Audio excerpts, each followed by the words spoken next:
We open on a pink hexagonal barrier eating what appears to be a very bad day, while a woman with her back turned to certain death volunteers to handle defense. As you do, casually, in a desolate void. Someone is observing with that specific energy of a man who already knows how this ends.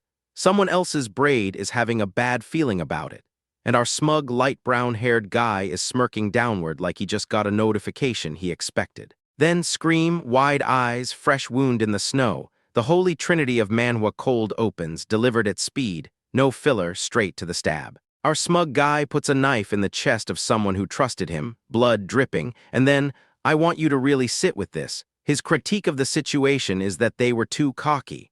Patch notes, Episode 1, the villain has already filed a complaint. If they can't clear the 8th floor, the 9th floor is, and I'm quoting here, a pipe dream. We are 20 panels into Chapter 1, and the stakes are already being delivered via speech bubble with no speaker attached, as God intended. Let's back up. We are in the plains of extinction, which, respectfully, is not a name that inspires confidence in the HR department, and an absolutely massive column of people is marching through the snow towards something that definitely wants to kill them. The landscape is doing full apocalyptic screensaver energy, blue glowing crevices, snow falling sideways, and armored boots crunching through ice in formation. Someone in the art department stayed late for this, and we respect the overtime. The raid party assembles. Fur-lined pauldrons across the board. This is a high-budget expedition, and the dress code was apparently medieval apocalypse chic. One knight is radiating so much imposing energy the light is physically bending around them. We get a blonde man with the 1,000-yard stare of someone who has wiped on this floor before. And then our guy with his back to us, fist raised at the horizon, coat billowing, addressing a field of glowing monoliths like he has a personal grievance with the architecture. Exposition arrives on schedule. Here again today to take down the 8th floor guardian.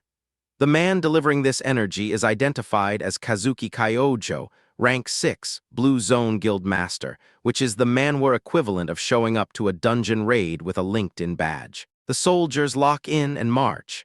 Spears out, formation tight, those glowing ancient structures looming in the background like a tutorial zone that has clearly not been balanced for human survival. This is either a very organized raid or the most elaborate group therapy session ever staged. Then we get the party roster delivered via cinematic pan. Golden eye, blue sclere, dark hair falling across the face.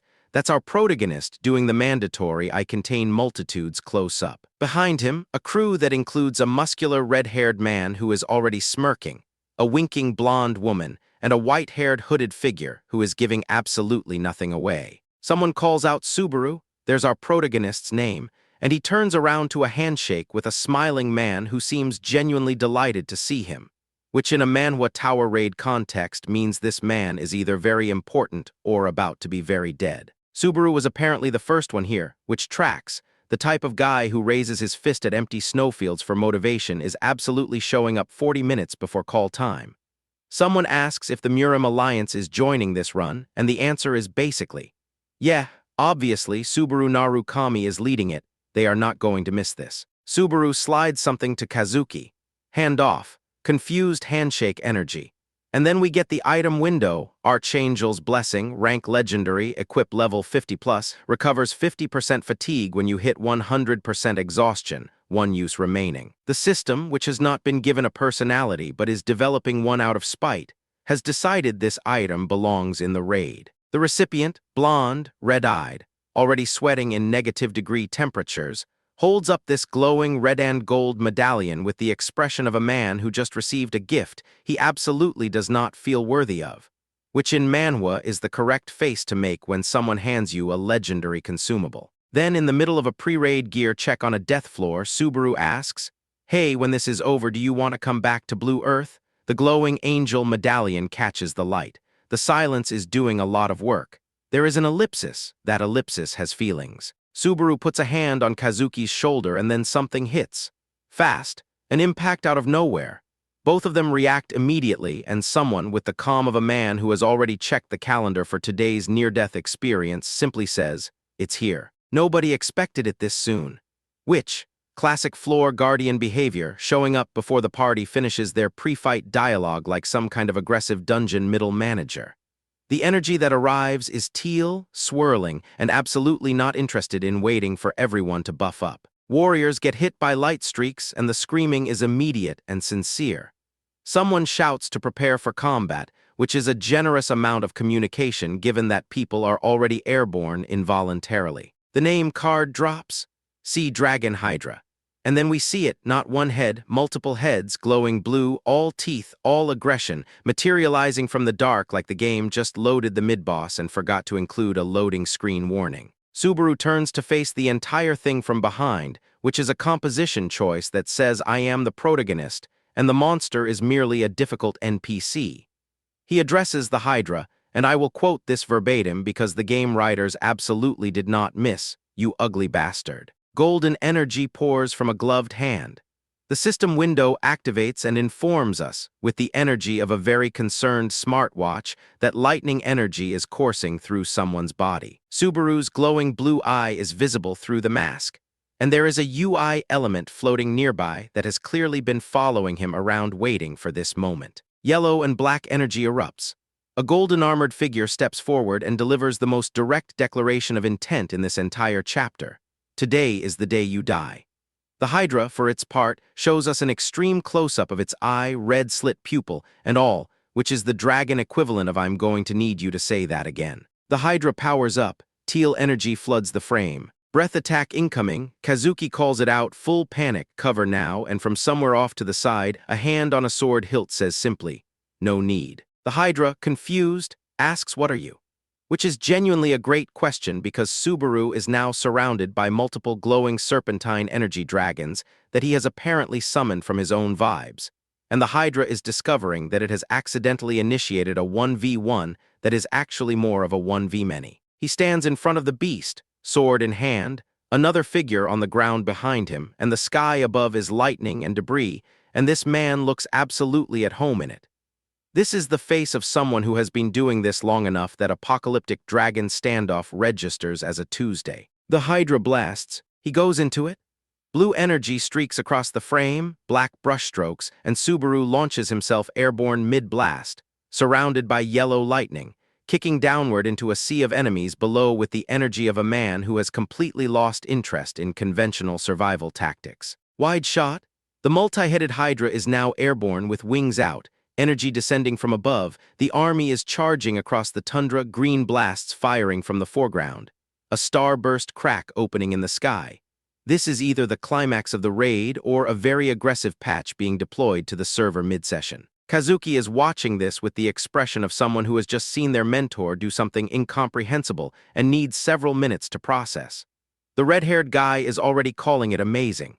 Someone else says, "Geez, old man, you're always," and the sentence ends there, which is fine. The sentence was already doing enough. The blonde-haired fighter, watching from the back, is frustrated. They wanted the first hit and they didn't get it.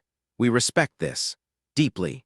The most relatable emotion in this entire chapter is being mad that someone cooler than you got the kill feed entry. Someone with yellow eyes wants to know what Subaru handed Kazuki earlier. The answer is, you'll find out later. This is the Manhwa equivalent of the system saying information locked, current clearance insufficient, and we are writing it into the patch notes as a known issue. Subaru asks if everyone's ready and then gives the line of the chapter, "Let's kill that damn dragon." The full party assembles in frame, weapons out, expressions locked. The red-haired man is still smirking because of course he is, and this is the poster. Someone at the studio is printing this. Ice crystal in hand, masked figure with a glowing sword hilt. A blade with a white edge resting tip down in the snow. And the declaration, break through this hellish 8th floor. Patch note 1-0-1, floor 8 remains uncleared. Active objectives. 1 dragon, several deaths pending, 1 legendary item already handed out to someone who looked nervous about it. The Hydra is not interested in the party's motivational speech. 2 massive white-scaled dragons collide with each other in a tangle of teeth and glowing energy, roaring into the camera with the full commitment of a creature that has never once considered de-escalation as an option. The adventurers walk straight toward them, directly toward them. No hesitation. Not a single person in this group has a self-preservation instinct, and honestly that is why we are here. Subaru glances back with a half-smirk. The kind of expression you make when you've already decided how this fight ends and you're just waiting for reality to catch up. And the act closes on that face, because nothing ends a raid opener like the main character looking mildly entertained by his own survival odds. And we open on a pink hexagonal barrier taking a hit, which is exactly the kind of image that makes you think, okay, someone on this team built a support character, and we respect that decision. The long-haired defender plants herself in front of the chaos and calls her shot, which is the kind of confidence that in Manhwa either makes you a fan favorite or puts you in the next 3 panels of consequences. Quick flashback context, because we need to appreciate what these people were doing 5 minutes ago. Fighting a purple-scaled horned nightmare with glowing red eyes midair, which is a Tuesday for this party apparently. A dark-clad swordsman vaults straight into a monster's open mouth with crackling yellow energy, and 3 other fighters are airborne around an ice formation doing synchronized damage, which reads less like a dungeon raid and more like a choreographed audition. Someone long-haired dives arm first into a blue energy wave, and the magic effect takes up the whole panel, which is the Manhwa equivalent of the game saying the damage number is too large to display. The masked woman with glowing yellow eyes charges in low angle, followed immediately by the white-haired cloaked figure wrapped in blue energy going straight at the monster's face. And this is what a coordinated team comp looks like before the patch notes ruin it. Meanwhile, the dark-haired fighter surrounded by red energy is calling this a walk in the park, and immediately challenges someone to a damage race, which is the in-universe equivalent of a DPS player typing in party chat at the worst possible time. Glowing yellow eyes, menacing grin, red energy sword, and the line is delivered to someone named Tashia specifically. The way you call your teammate's name right before you steal their kill. Red energy detonates, a cape-wearing fighter runs a monster through and blood absolutely erupts, and the monster's roaring close-up confirms it has received the message. It simply does not appreciate it. The protagonist calls his shot with the most chaotic team-building incentive possible. Loser buys dinner. And then a white light punches clean through the monster's skull while the gray-haired guy grins like he already knows who's paying. The monster is reeling, blue energy everywhere, and a young woman conjures a glowing pink orb with a golden bell in her other hand, which is either a healing ability or the most aggressively whimsical offensive toolkit in the raid. Someone's braid snaps around in surprise. The young man smirks down with a huh that carries 0 alarm and maximum warning sign energy, and the audience at home is already leaning forward. A dark-haired woman in a fur-lined coat looks sideways with a slight blush in the cold air. And then someone nearby screams with the kind of full-body distortion that means this is no longer a normal raid completion cutscene. Fresh wound, blood on snow. And then, the panel this entire act has been building toward, a young woman with wide, shocked eyes gets a knife in the chest from the smirking young man standing directly behind her. His verdict delivered through a speech bubble that is darker than the rest and knows exactly what it's doing. You guys are way too cocky, that's your problem.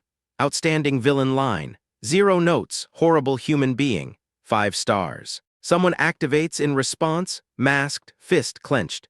Dark energy tendrils with gold sparks crawling off his arm. The body language of a man who has just received information he cannot unreceive. A braided fighter falls backward with blood leaving her head at high velocity. Another woman's lower body shows a blue dress turning a darker shade from the top down. And the raid has officially transitioned from a win screen to an incident report. The scarred young man smiles in the snow holding a spear like a man who planned his loadout for exactly this moment.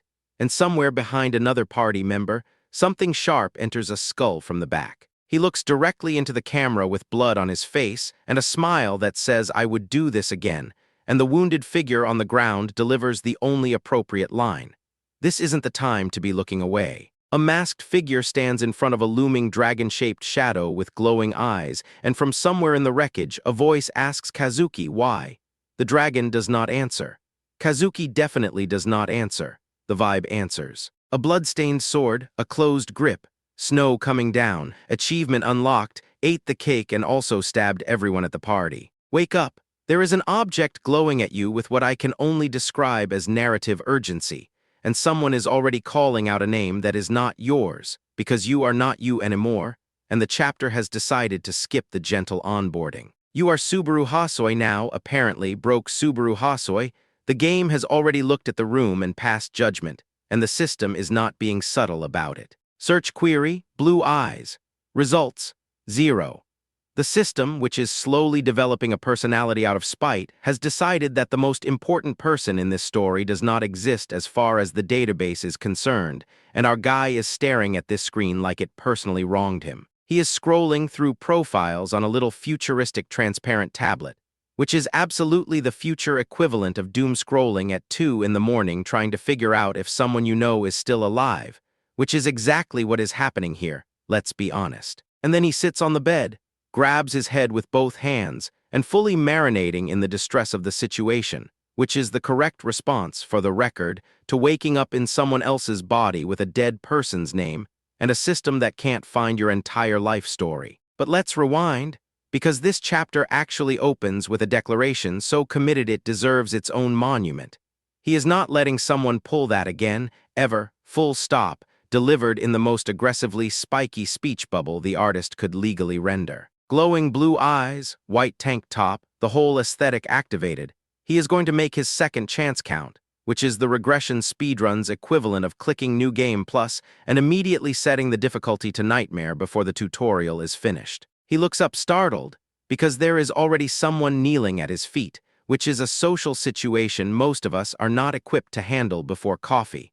And the hierarchy implications of this moment are doing a lot of work very early in the chapter. Someone gets a reassuring shoulder touch and reacts like they have been handed a live grenade, which is understandable when the person doing the reassuring has yellow eyes and a smile that is clearly doing more diplomatic work than it looks like on the surface. A mask has been displaced, and based on the absolute panic in that speech bubble, losing this mask is the social equivalent of someone pulling your pants down at a memorial service, which, given where we are going in about 30 seconds, is uncomfortably on brand. Two people spin around very concerned about a Minato.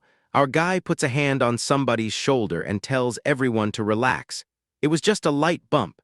The smile he is wearing while saying this could be used to sell insurance and also to start wars. A masked figure asks if everyone is okay. A hand lands on a young boy's shoulder, and our protagonist's internal monologue short-circuits because he recognizes these people. And the recognition is not nostalgic and warm. It is the kind that makes the chest tighten and the eyes go wide, and the thought bubble just say these people TOO. He stands there processing, while a family walks away toward the light like an establishing shot from a film that is about to become a tragedy. And he is stuck in the foreground doing the math on exactly how much history he is standing inside of right now. Something hits. He flinches, covers his face, and reacts with the kind of whole-body horror that is not about physical pain. This is a man who has just been confirmed in a fact he was hoping was wrong, and his face is processing it in real time with zero grace. We cut to a memorial hall full of masked attendees, which is a completely normal and not at all suspicious aesthetic choice for a public ceremony. Everyone is wearing black ornate masks and consulting glowing devices, so the vibe is somewhere between a Venice masquerade and a very fancy cult AGM. Outside, a large, muscular man stands over someone on the ground. A masked figure is grabbing someone's arm on concrete, and someone's internal voice asks what the hell is going on here, which is a question the viewer is also asking, and we appreciate the solidarity. A voice says it's a shame it came to this, wearing a smile that has never once in its life felt shame about anything, and then follows it up with "Don't look so sad," the full villain starter pack, delivered with the kind of calm that is actually more threatening than shouting. Yellow eyes, sharp teeth, a cut on the lip, and the announcement that someone will remain in history as a hero, which is villain for we are going to do something extremely bad to you, and I want you to know I have reframed it as a compliment. Our guy is walking through this, white tank top, clenched fist, and he is connecting dots now. Is this what he meant by that? Is the face of a man who just found the footnote that recontextualizes every chapter he has already read, and it is not a comfortable footnote. He walks into what is unmistakably a memorial framed portrait. Candles, flowers on a coffin, mourners, the whole solemn infrastructure of loss. And the question forming in his chest is whether all of this is legitimate grief or something built on a much uglier foundation. The answer arrives in the form of a skeptical internal monologue asking, if this is all just a scheme to steal the glory of blue eyes. And look, if you are asking whether a smug yellow-eyed villain at a very suspicious memorial with masks everywhere might have an ulterior motive, the patch notes say yes. Patch 1.0, villain alignment confirmed. Then the flowers start glowing, and I want to be clear that this is not a metaphor. The flowers are literally emanating blue light, with kanji appearing among them like the universe is leaving a sticky note. And our guy's eyes go wide because the game world has decided to send a notification through the floral arrangement. Everyone around him flinches with impact lines. He is staring forward with sweat on his temple, and the specific expression of a person who just felt the world acknowledge him in a way that has no normal explanation. Achievement unlocked. The funeral flowers know your name. Someone yells at him to watch where he is going. Someone else grabs him by the collar and tells him to wait his turn. And he is standing in the middle of it with sweat everywhere and a heartbeat that the sound effects are making very literal. The crowd is not receiving him warmly, and he has not technically introduced himself yet. He approaches the altar anyway, kneels, touches the ground with one hand, and the flowers shimmer again with that same soft, impossible blue light. And I want you to notice that the world keeps reacting to him like it recognizes something he is still in the process of remembering about himself. His hand reaches into the glowing flowers. A voice asks if that's really him, and he is looking upward with wide eyes and a drop of sweat and the specific face of a man who was not prepared to be recognized. And then someone produces a crystalline glowing flower like it is an ID card for a dead person's soul, and that is exactly what it is. Shigeru Asajiri. That is the name that drops, and it lands with the weight of a name that has been kept very carefully not said for a very long time, which in Manhwa physics means the owner of that name is about to matter enormously. We cut to a completely different conversation happening outside in a modern city. Two people walking, reflecting that this year's memorial passed without incident, which is the kind of sentence that functions as a jinx and the story knows it. One of them thinks the word carefree, questions whether all the ceremony is even necessary, mentions they nearly ran into something called blue zone, and floats the idea that chrysanthemums should be enough, which is the most someone has ever passive-aggressively complained about a funeral while walking away from it. A hood comes down, white hair, blue eyes, blue energy crackling gently at the hand and around the neck like someone whose power settings are idling at 30% even at a memorial. This person is calm in the way that very powerful things are calm right before they are not. He thinks about whether Subaru noticed the flowers he left. A hooded figure asks if he actually thinks that kid is still alive, and the white-haired man says he has not confirmed it with his own eyes yet, which is the composed version of yes, I think he is alive, and I am keeping that hope extremely close to the chest where no one can audit it. The hooded companion fully loses it. 20 years of watching and waiting poured into one very loud declaration that they would not have just stood by if they had known. And based on the open-mouthed panel energy, this person has been holding that in for the entirety of those 20 years. The white-haired man just smiles serenely at the ground, which is the most infuriating possible response to a person having an emotional crisis.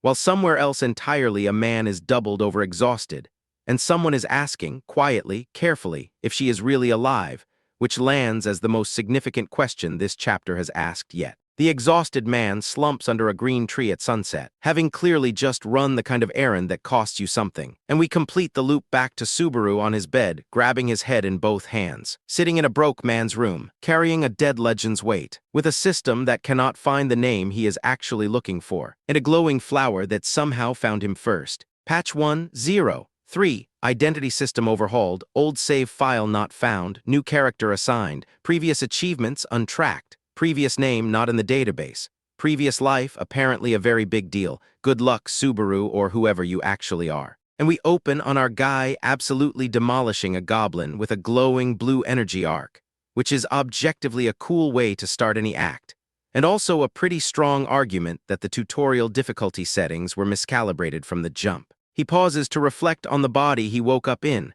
The system, ever helpful, takes this moment of existential crisis to ask if he would like to challenge the next step for additional goblins and additional rewards. Therapy is not on the menu. Let's rewind just slightly to appreciate the venue.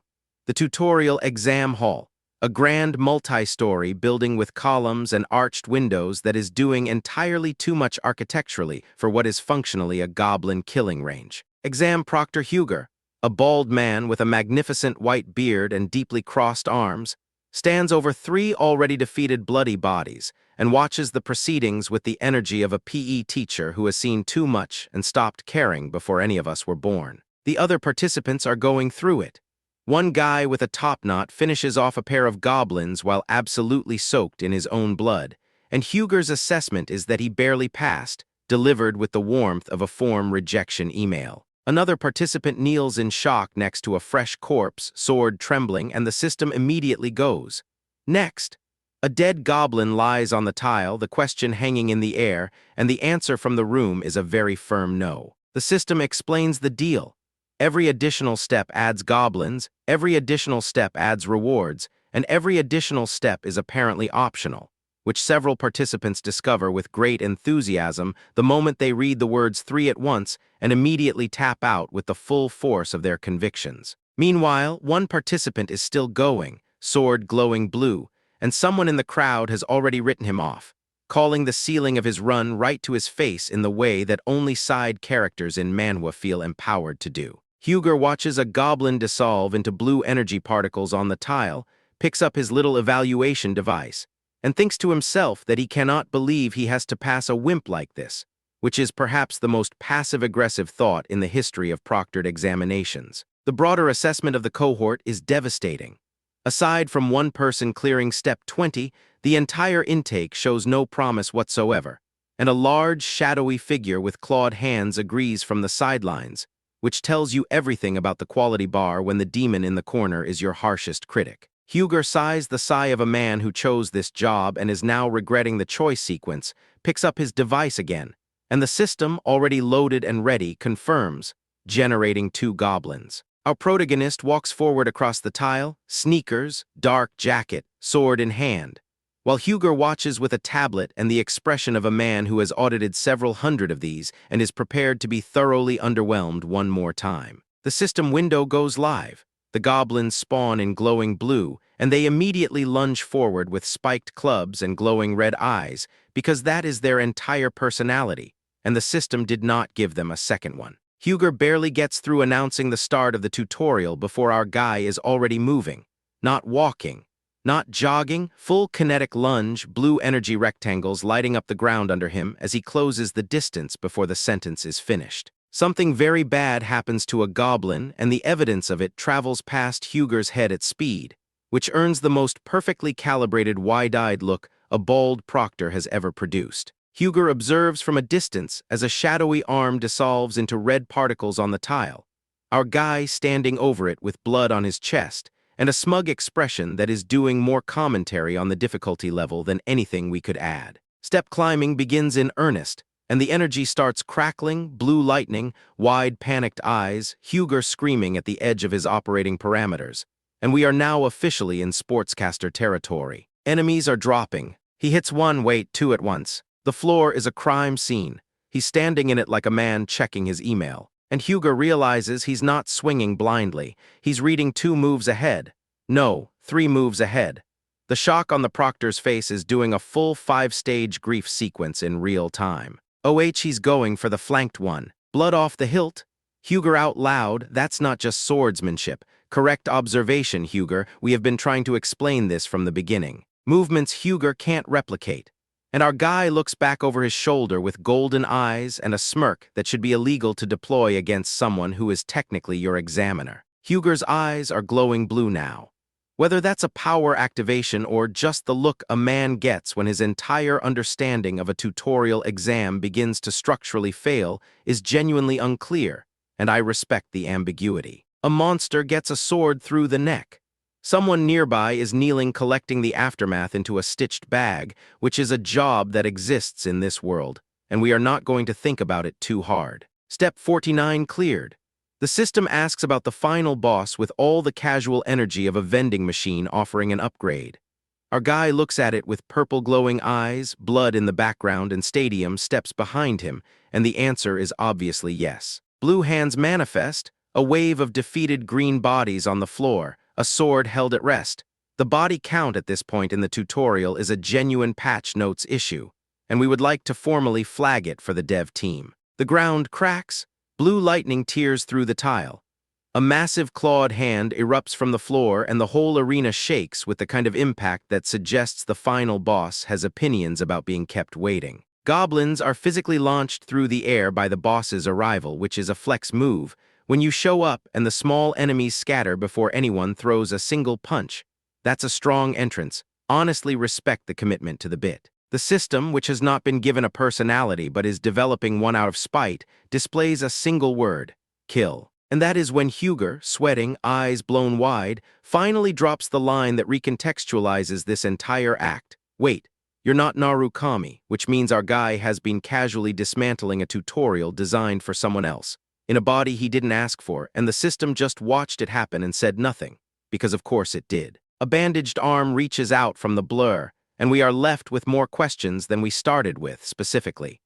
Who is Narukami? What was this exam actually testing for? And does the system get a performance review because some decisions were made here that deserve a debrief? That face, that is the face of someone who has already calculated 17 different ways to win a fight he technically cannot win, and is choosing the one that looks coolest on a highlight reel. The system helpfully announces the Goblin King, capitalized, holographic, extremely official.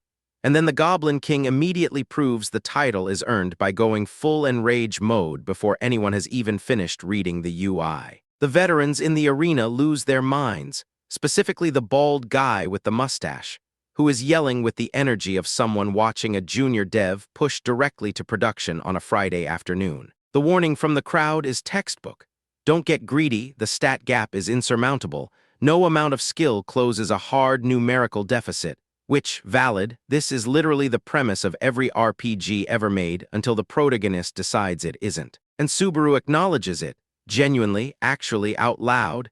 He knows his stats mean he probably can't deal any real damage here, and that single moment of self-awareness puts him in the top 5% of Manhwa protagonists by humility score. Even so, 2 words, sword hilt, gloved hand gripping it like it owes him rent, the man has already decided. Stats are a suggestion. Patch notes are advisory. We are not leaving. He points forward, yellow eyes, stormy sky behind him, the full protagonist starter pack. And something about the framing says this isn't bravado. This is just the guy telling you what's going to happen next. Then he drops his sword. The crowd watches a weapon hit blood-stained ground next to a sneaker, and the bald mustache man enters what I can only describe as a spiritual crisis. Someone shouts that they knew something was off about him from the start, sir. You have known him for 4 pages, you knew nothing. You are retroactively pattern matching, and we all see it. The Goblin King does not care about the crowd's discourse. The Goblin King is lunging. Subaru steps on the incoming claw, steps on it, like it's a bug.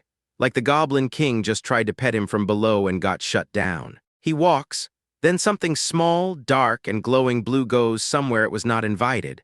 The Goblin King's leg just became a pincushion, and nobody warned us this was a needle's build. The Goblin King looks down at the small blade embedded in his thigh, then looks up with glowing red eyes and a tusk-framed expression that is technically a face, but reads more like a formal declaration of war. He actually looks confused, and that confusion is load-bearing, because the Goblin King has probably never taken damage from someone in Subaru's stat bracket, and the whole worldview is starting to buffer. Subaru, crouched over the goblins he has already cleared out, by the way, casually, as a warm-up, is now holding 3 glowing claw needles dripping blue, wearing the expression of someone who has been waiting to show you his main build. He proposes a bet.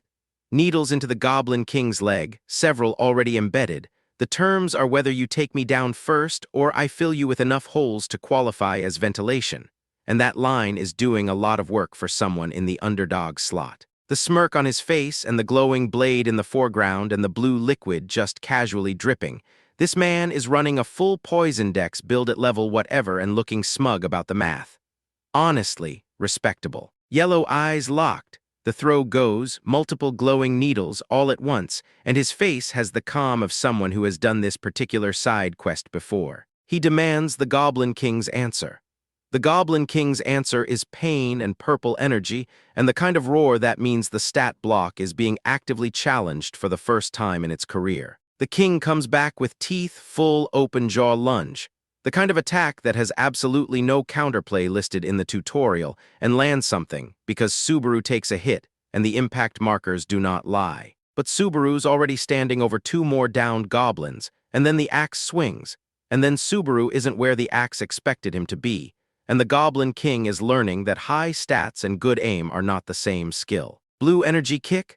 Full contact, armored torso, the Goblin King recoils in a way that the stat sheet said was impossible 15 panels ago. Achievement unlocked. Empirical proof that the gap closes anyway. Something shatters, blue fragments, debris, and Subaru looking up with that dead serious face that means the fight just entered its second phase. Then he's airborne, leaping through ruined structures like the arena itself is a level that's breaking around him. Meanwhile, and the scene cut here is doing a lot, some muscular guy is training with a sword and MS. Renat is correcting his throwing form, telling him to feel the center of gravity, because in this world even the side quests have structured mentorship. And then the thesis drops. Anything can become a throwing knife if you understand its center of gravity, which is both a lesson in physics and a threat, delivered by someone who will absolutely write the answer in your face before you finish reading the question. The Goblin King is bleeding from multiple wounds, glowing blades embedded across its body, and its armored foot stomps down with the desperate energy of a raid boss who just noticed the health bar going the wrong direction. Patch notes update. Needle's build is busted. Stat advantage nerfed to hell. Please buff the Goblin King or he's cooked. We enter the act mid-consequence. The Goblin King has just found out what happens when you bring an axe to a registered genius fight, and the answer is a lot of blood, most of it yours. The blood splatter panel is doing a lot of work here. The motion lines are doing overtime. Whoever does the sound design for this dungeon is either getting a bonus or a psych evaluation, possibly both. The system, delighted, pops up to inform us that we have cleared the Step 50 tutorial for the first time, which, and I cannot stress this enough, is still the tutorial. We are still in the tutorial. Our protagonist, hand on forehead, shares our frustration verbatim. The system just threw a Goblin King into what is legally described as a practice stage, and he is filing a complaint in real time. Same, honestly. Then the system, completely ignoring the feedback, floods the screen with level-up notifications, credit drops, and achievement points, because nothing says we hear your concerns like immediately burying them under loot pop-ups. And then achievement unlocked.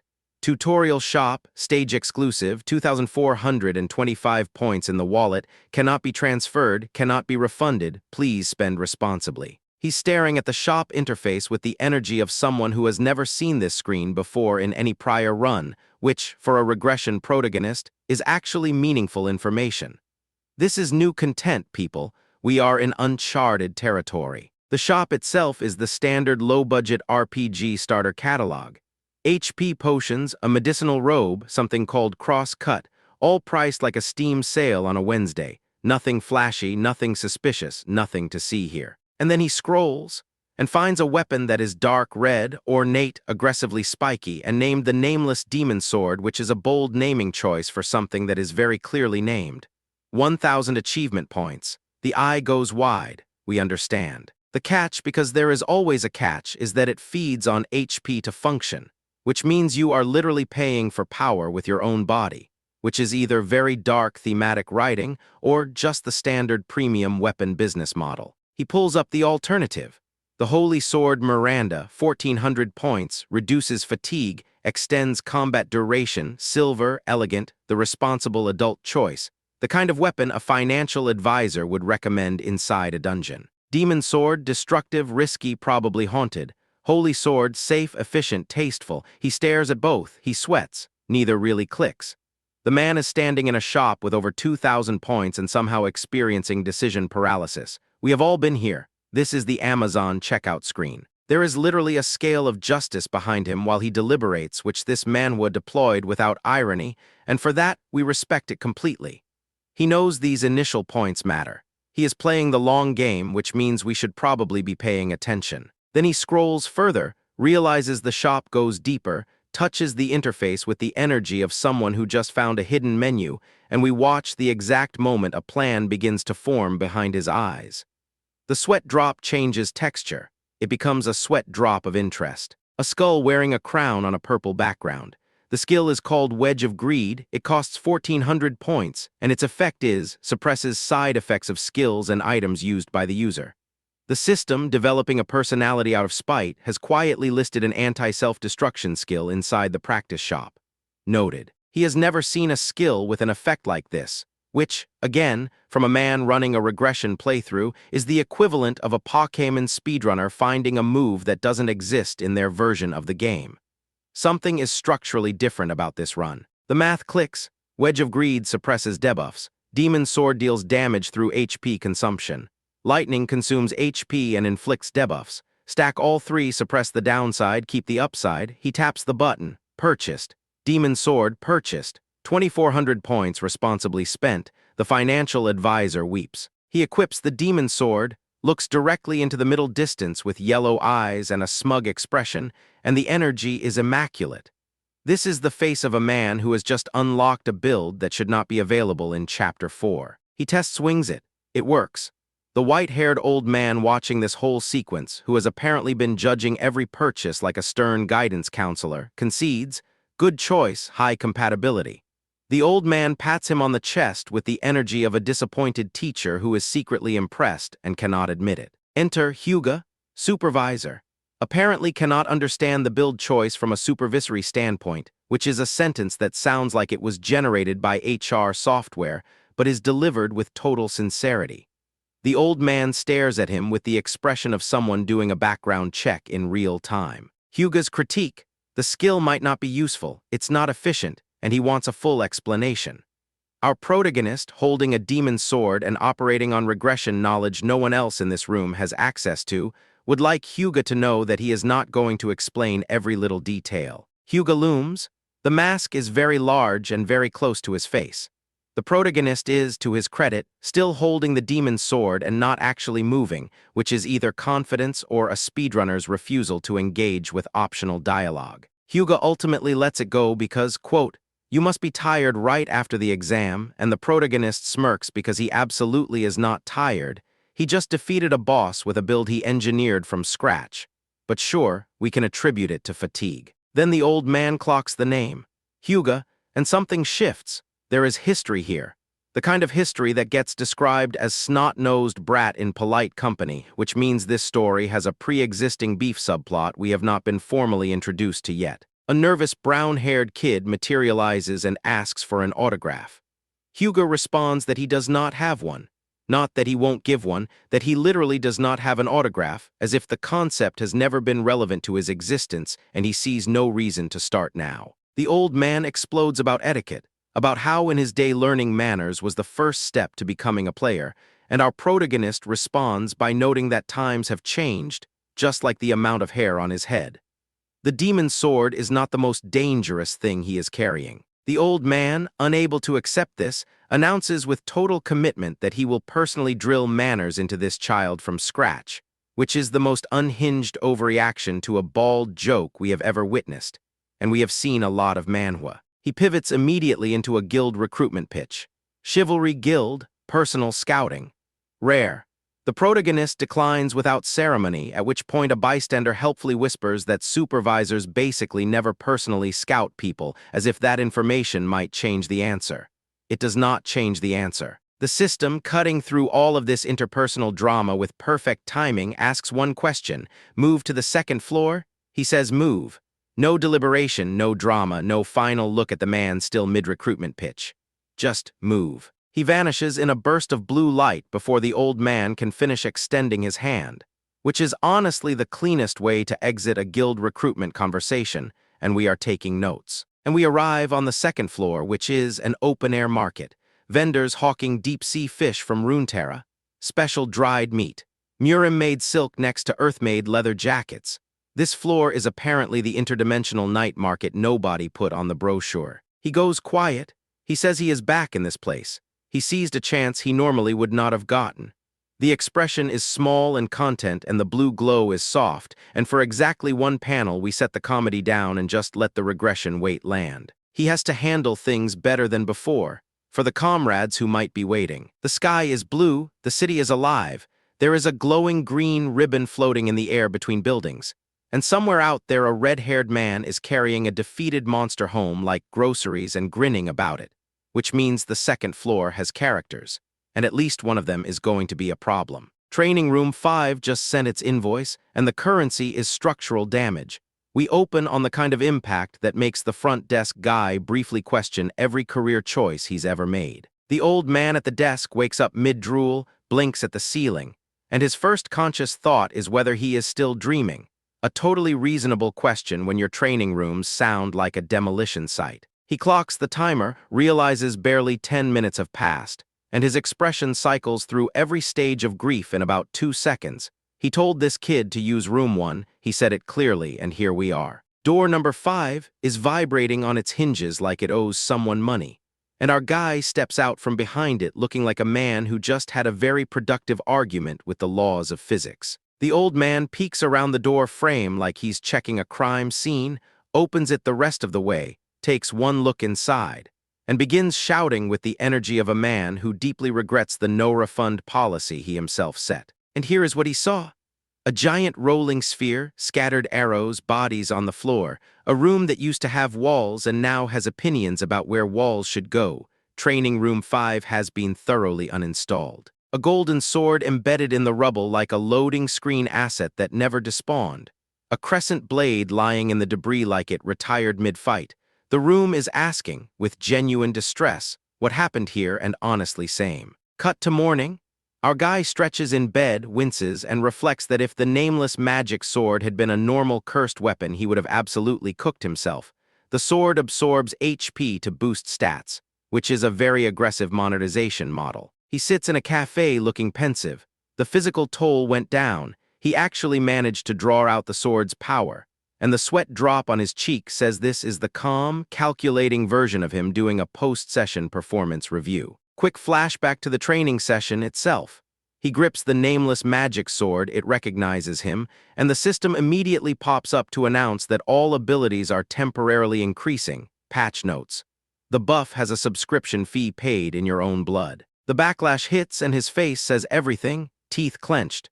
A tear forming, red aura absolutely cooking him, but the wedge of greed skill kicks in and partially absorbs it, which is exactly the kind of codependent relationship you want with your passive abilities. He holds the glowing red sword through the strain, HP and MP start ticking back up via the sword's own restoration mechanic. But then the next notification drops. Wedge of Greed level 1 fails to fully resist the backlash, fatigue slightly increases, partial success, full suffering. The sword is now openly drinking his HP like an Uber Eats order it didn't consent to, his eyes go red. He is visibly straining, and the notification cheerfully clarifies that abilities increase proportional to HP loss. This is a risk-reward build that HR would never approve. He hits the wall, his limit, blood at the corner of his eye, tears streaming because his body is quite literally being used as fuel. And at this point, we are less watching a training montage and more watching a man negotiate directly with death. The system, which has not been given a personality but is developing one out of spite, responds, still within expectations, and immediately spends 10,000 credits to level up Wedge of Greed. He didn't authorize that transaction, but the system has decided they're past asking permission. Wedge of Greed level 2 activates. The backlash resistance is now partial success instead of failure, and the sword immediately celebrates by sending a red slash through the training room that disagrees with the concept of floors. His eyes are full red now, the aura is wrapping his entire silhouette, and there is a panel of just his glowing eye that this channel would like to nominate for Best Supporting Visual, calm, murderous, and extremely focused on a goal we haven't been told yet. Then he just goes absolutely feral in there. Mid-air strike, crescent blade into the wall, full debris field. The training room did not survive this encounter, and we are giving it a moment of silence. Back in the cafe and back to the analysis. Normally with these stats, level 10, strength 17, agility 17, stamina 16, focus 18, you are not carrying a dungeon, you are the person who gets carried and then gets left behind. But the nameless sword plus Wedge of Greed turns those numbers into something that breaks shields and kicks clean through mid-bosses, which is what a perfect compatibility rating does. Your build is technically broke, patch notes pending. He figures out that a lightning combination should work with the sword's existing kit, takes a satisfied sip of his drink, and for one brief moment, this man looks like someone who has a plan instead of someone who is surviving on vibes and passive skills. And then the other shoe drops. Wedge of Greed needs 20,000 credits to hit level 3, his current balance is 50 credits, and his internal response to this information is a genuinely defeated question about whether he was always this broke. Yes, my guy, you died with 50 credits to your name. He acknowledges the fall from grace with the energy of someone who has processed it and moved on. He died, that's why the credits are gone, can't be helped, achievement unlocked. Poorest regression protagonist in recent memory. Meanwhile, a streamer nearby is doing a fresh start run on floor 2. Live, with the energy of someone who has never once had their HP eaten by a cursed sword, and the algorithm is absolutely rewarding them for it. Side quest energy fully activated. Someone dumps coffee on the streamer reacts badly, and a bystander on the street outside watches our protagonist walk past and asks if he's crazy. No, he just has a lot on his mind and none of it involves your opinion. Then a gray-haired man in an extremely ornate jacket appears, smiling pleasantly, asking if he came up to this floor too, and the protagonist's body language immediately goes to threat assessment mode, which is a very specific reaction to a friendly greeting. His body reacts before his brain does, instinctive, visceral, the kind of response you only get from deep muscle memory attached to a bad history, and then his conscious mind catches up. Looks like they did not have a good relationship in the previous timeline. The man in the ornate jacket is clearly enjoying himself, smug about the awkward energy, and our protagonist is crouching down checking his device while actively dissociating from the conversation. The internal monologue says this is not discomfort. It is something else, something the chapter title probably already spoiled. He looks left with a distressed expression. His hand is trembling on the table, and whatever memory this man is triggering has bypassed all the rational self-control he spent 30 minutes of HP getting and is coming straight up through the floor. The ornate jacket man, who we now understand is the flavor of antagonist who phrases cruelty as casual conversation, remarks that he never expected a weakling like our guy to clear the tutorial, figured a goblin would have handled it for him, delivered with a smile that is legally a threat. The name drops into focus like a system notification, wide eyes, memory unlocking, recognition hitting at cellular level, and the chapter delivers it clean, white text on black, one word, Isaac. The flashback comes flooding in.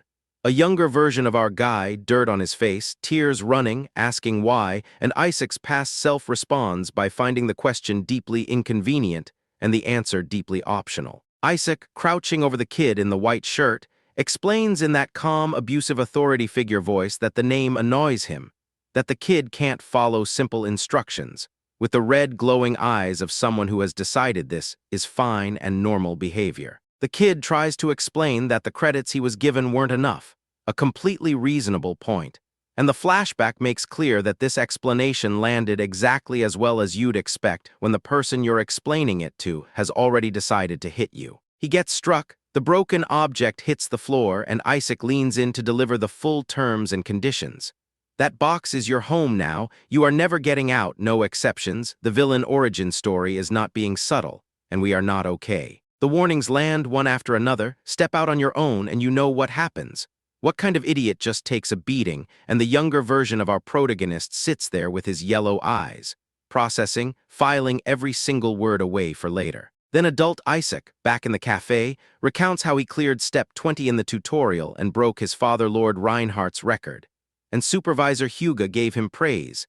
He is describing a lifetime of external validation with the energy of a man who has never once been told no. He also learned a B-rank skill as a clear reward, apparently the highest you can get in the tutorial, and he is smug about it in the way only someone who has never met the person sitting across from them, the future version of the person they put in a box, can be. Isaac wraps up by asking our guy to buy him coffee on the way back.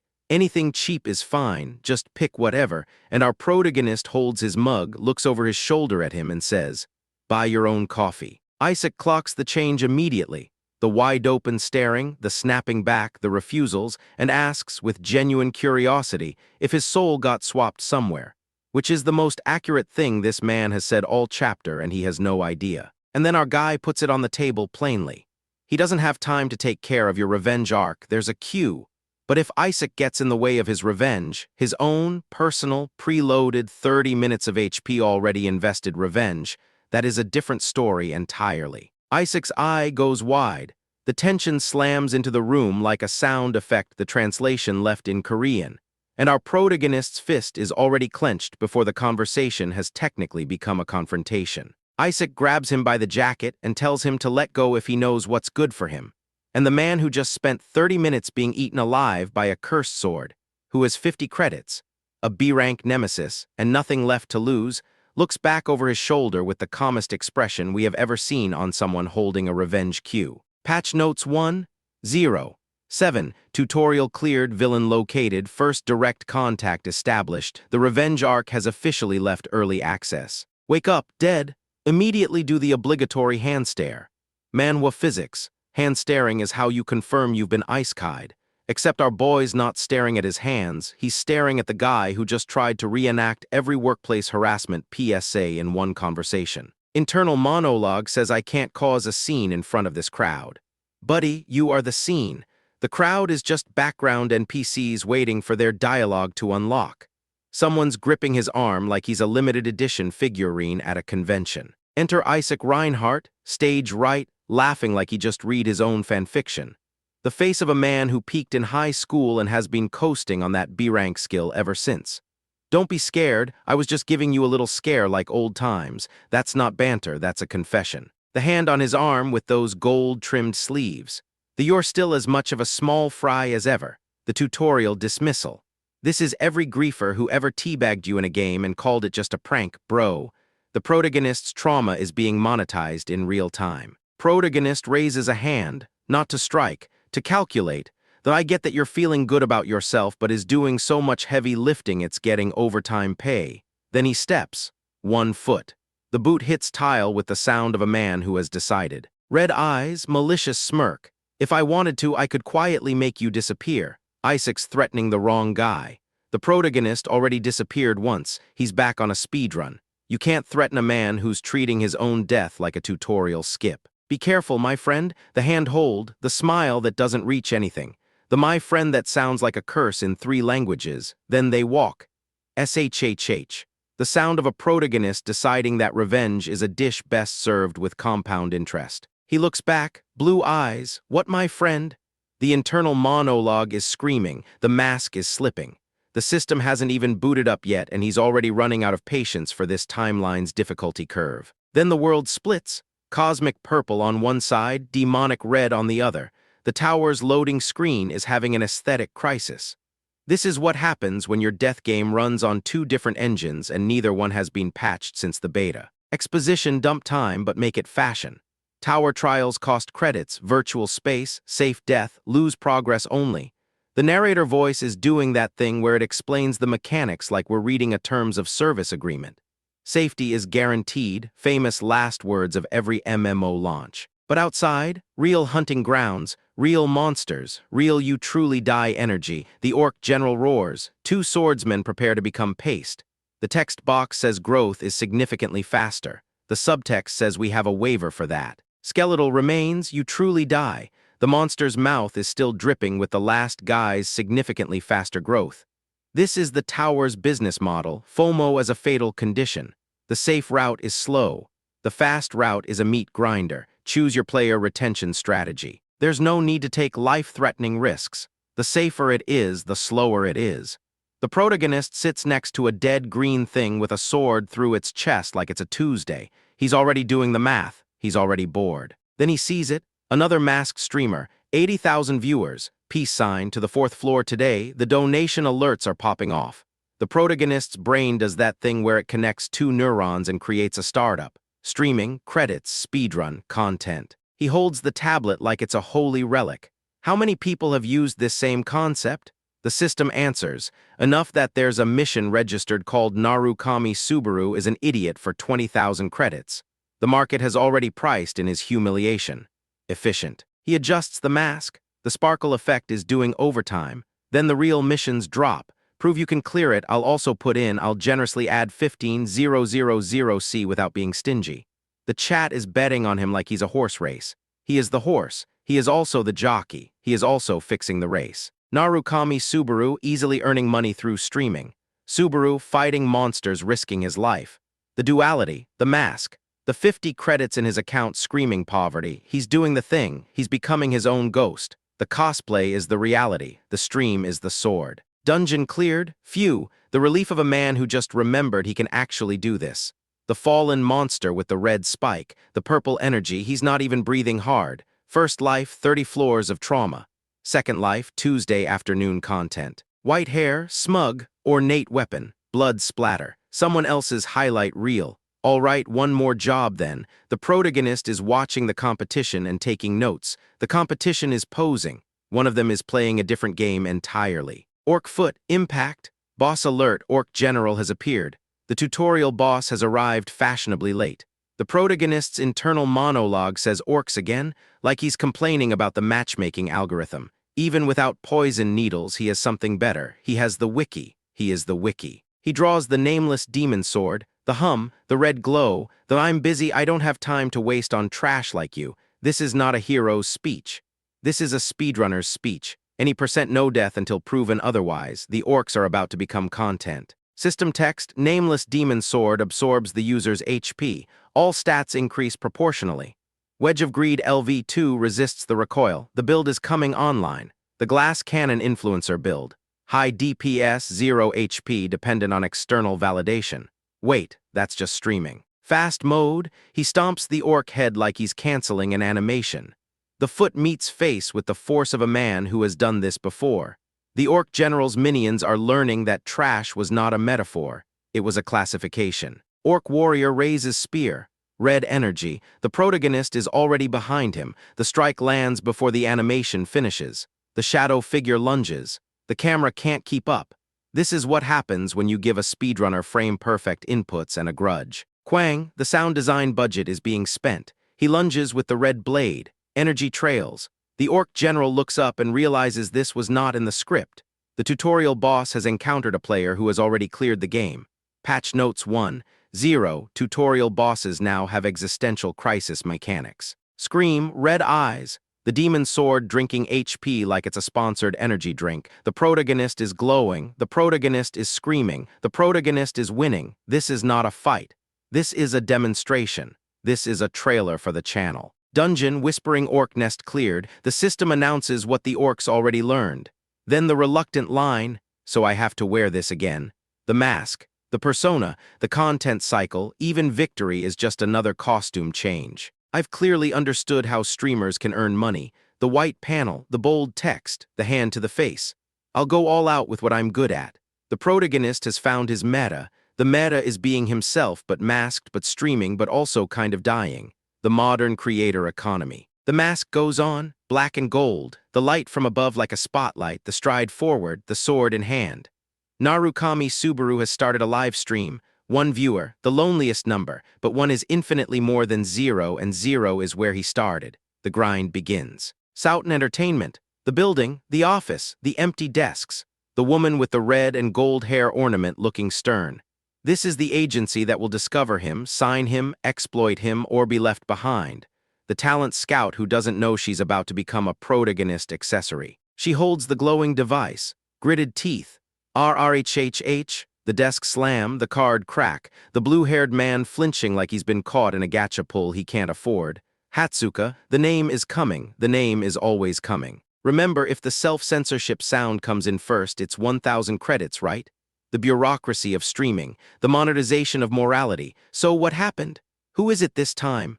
The blue-haired man and the brown-haired woman, wide-eyed, already tired. Subikichi, is it Narukami Subaru or another fake Narukami Subaru?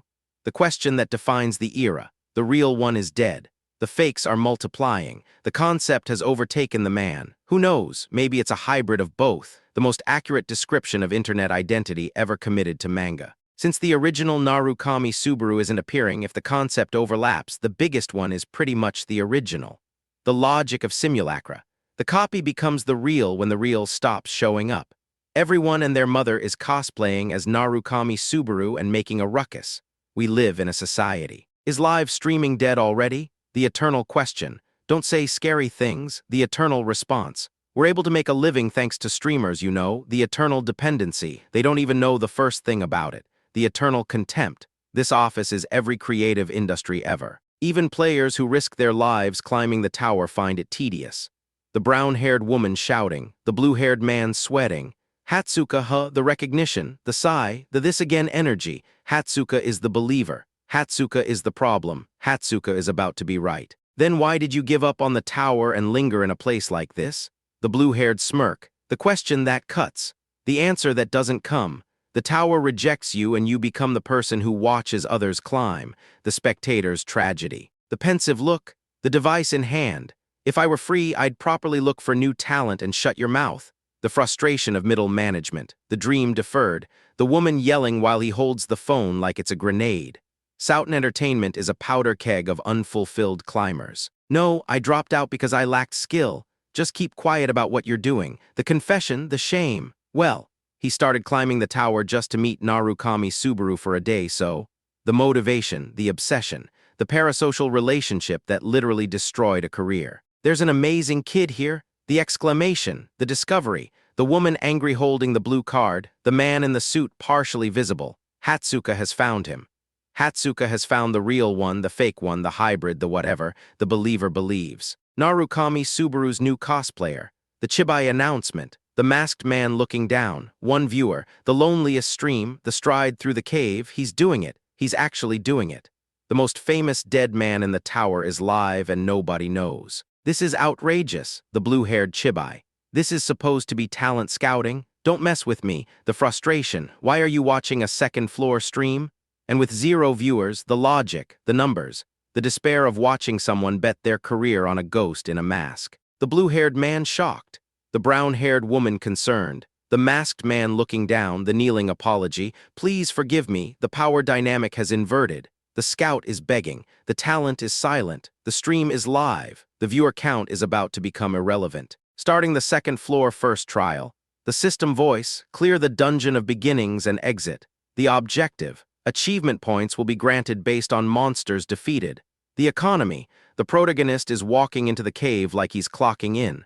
The grind is the game is the grind. He holds the glowing device. The confidence.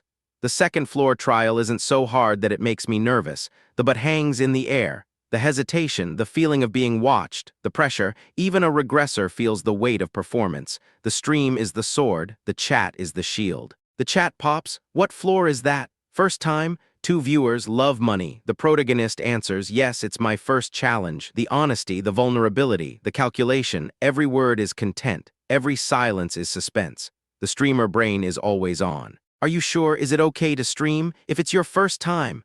The concern, the parasocial worry. The protagonist walks through the golden-lit cave. The dark organic mass on the right. Something is waiting. Something is always waiting.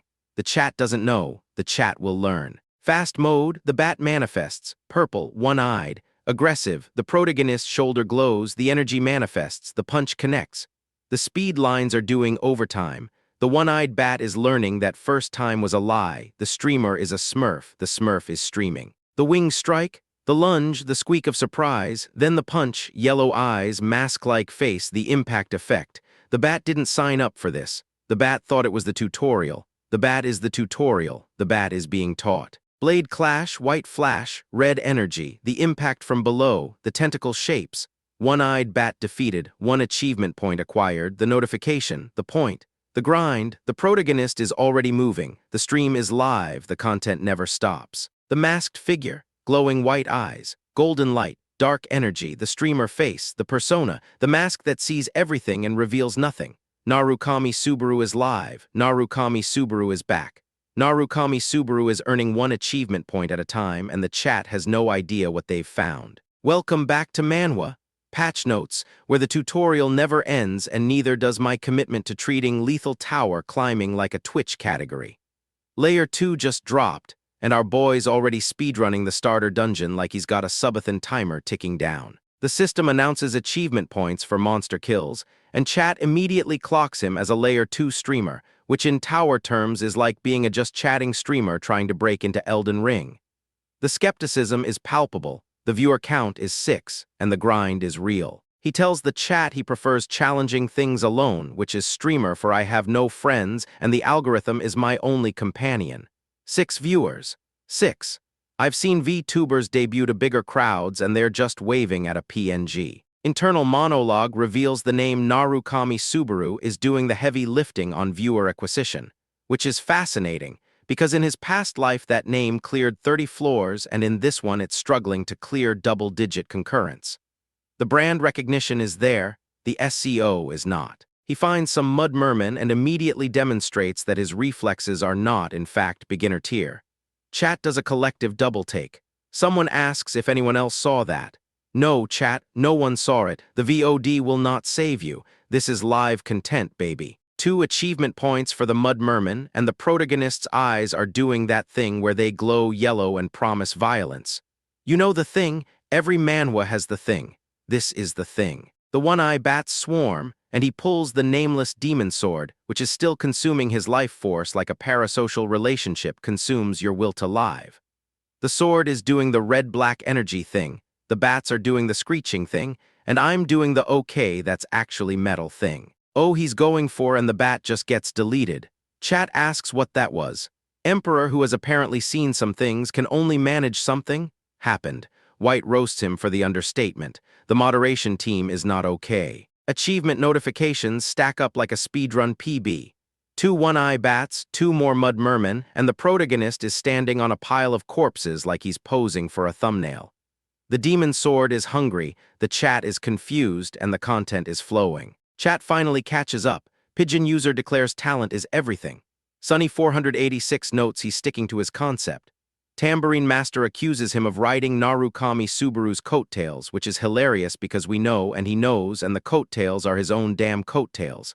The irony is not lost. The irony is the content. Still not enough? The man's internal monologue is just grinding. He wants maximum achievement points before extraction, which is min-max behavior I deeply respect and personally find terrifying. This is the face of someone who has done the math on fun and found it insufficient. Chat warns him about charging ahead. Manly Virtue Man says a real man charges silently, which is the kind of advice that gets you killed in Dark Souls. Tambourine Master predicts trouble. The protagonist's golden eyes say good. Trouble is content. Trouble is the grind. The cave walls sprout eyes, dozens of them. Then the swarm drops. This is not a boss fight, this is a subscriber milestone from hell, and the protagonist is about to find out if his build can handle bat aggro at volume. The red eye glows. The wolf is watching. Manly Virtue Man claims vindication. Pigeon user says see you on the retry. But then a mission pops. My lonely stream offers 100 credits to defeat them all. The protagonist accepts. Chat, we are not the same person who entered this cave. Meanwhile, at Souten Entertainment, Seijin is having a breakdown because he bet on this stream and the streamer is currently fighting a bat army with 6 viewers. He's screaming about his money. His colleague is on the phone. This is what we call engaged viewership. The blue-haired man is losing it. The woman is trying to contain the situation. And then someone says the quiet part out loud, Narukami Subaru. The name hits the room like a system notification. Seijin's eyes go wide. The stream he's been gambling on just became a legend heist. Back in the cave, 2 observers in black discuss his sword direction. One says it only looks like single swings from the start. The other asks if he's calculating fluid movements and planning accordingly. The answer is yes. The answer is always yes. He's not fighting, he's choreographing. The white-haired one mentions Shigear found it strange too. Then he pivots to communication theory, eye contact, immediate conveyance. The Chibai interlude is doing a lot of emotional labor here. 2 grown men discussing a dead man's observations while our protagonist stabs bats in a cave. Tower life. He demonstrates the bat takedown technique mid-combat, which is streamer for I'm so good I can teach while executing. The explanation involves head thrusts, timing, and geometry. Chat says it explains nothing. Handsome Orc compares it to if you put your foot forward you can walk. The pedagogy is not landing. Pan Run calls out the explanation gap. My lonely stream demands the newbie labelers step forward. Emperor repeats his catchphrase. White roasts him again. Heel PLZ admits he's on a higher layer getting lectured by a layer 2 streamer. The hierarchy is collapsing. The content is ascendant. He scratches his head, checks his phone, and my lonely stream diagnoses him as a streaming beginner despite the skills. Love Money has to explain how to accept missions. The man who once led 8th floor raids is getting UI tutorials from chat. Patch note 7.0. Tutorialization is eternal. Mission cleared, 100 credits from my lonely stream. The protagonist says thank you very much, which is polite because in this economy every donor is a lifeline and every lifeline is a boss fight waiting to happen. Credits held, 150. Achievement points, 118. We are so back. Soughton Entertainment Update. The blue-haired man is still spiraling, the woman has reached her limit, and someone says you're overreacting, it's still just layer 2. This is the most dangerous sentence in tower streaming. Every disaster starts with it's just layer 2. And then Hatsuka says it. Could it be? The reincarnation of Narukami Subaru? She's silhouetted against gold, arms spread invoking the trope by name. Seijin dies inside, the reincarnation trope. In the story, named, we are so meta the meta has meta. The woman can't close the stream. The man won't let her. Department head John Tail is mentioned with the kind of dread usually reserved for tax audits and algorithm changes. They decide to keep watching, keep gambling, keep hoping the lonely streamer with 6 viewers is actually a dead legend in a mask. The protagonist reaches the dungeon's end. No more bats, no more mermen, just a door and the weight of what's behind it. He knows, we know, the system knows. The only ones who don't know are the 6 people in chat and the gambling addicts at Soughton Entertainment. And here you are, Wolf Warrior Greg, Layer 2 Gatekeeper, not a monster for hunting but an assessor of souls, a judge of whether you deserve to proceed. The system says gain his approval. The protagonist says, actually no, let's see what the mission board says about that. Greg powers up, the aura flares, the wolf roars, and the mission, 3,000 credits to defeat him, not pass, defeat. The protagonist looks at the offer like it's a raid tier he already cleared in beta. The mask hides his smile, the eyes don't. 20 viewers now? Chat's calling him mean. Heel PLZ says he probably has no intention of giving Greg a free pass. The protagonist confirms this by accepting the 3,000 credit bounty on a gatekeeper's head. This is not how you make friends in the tower. This is how you make content. And he's going for, Greg snarls, the scarred face, the stitched wound, the yellow eyes promising violence the tutorial never prepared you for. The fist comes down, the protagonist meets it. Layer 2 just became main event. Chat, we are not okay. Achievement unlocked, first gatekeeper speedrun. See you in the trial. Before we explain anything, we are going to open on a man who is currently made entirely of golden lightning and bad decisions. And we are going to let that breathe for a moment. Because 15 minutes ago, a room full of industry professionals were asking, with genuine doubt, whether there was even a 1 in a million chance this guy acquires lightning, given that the only person in recorded history to ever pull it off was the legendary Narukami Subaru. There is a wager on the table involving 5 years of fixed salary, 1 woman who is radiating dangerous levels of confidence, and 1 man next to her who has already started grieving, which is the correct response. Narukami Subaru, dead, deleted from every database, technically a different person now, and still the only answer to the question they were asking.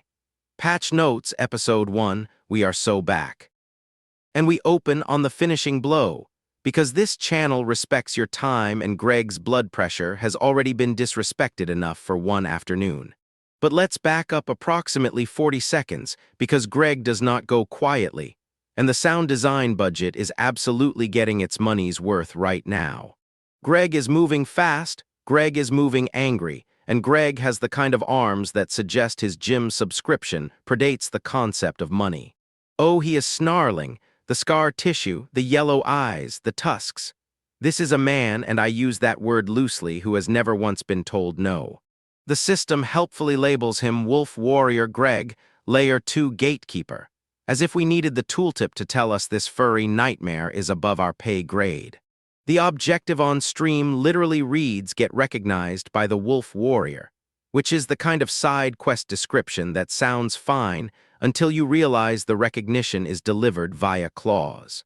Our guy stands there with his sword sheathed, looking up at Greg the way you look at a server error on the last day of a free trial, disappointed but not surprised.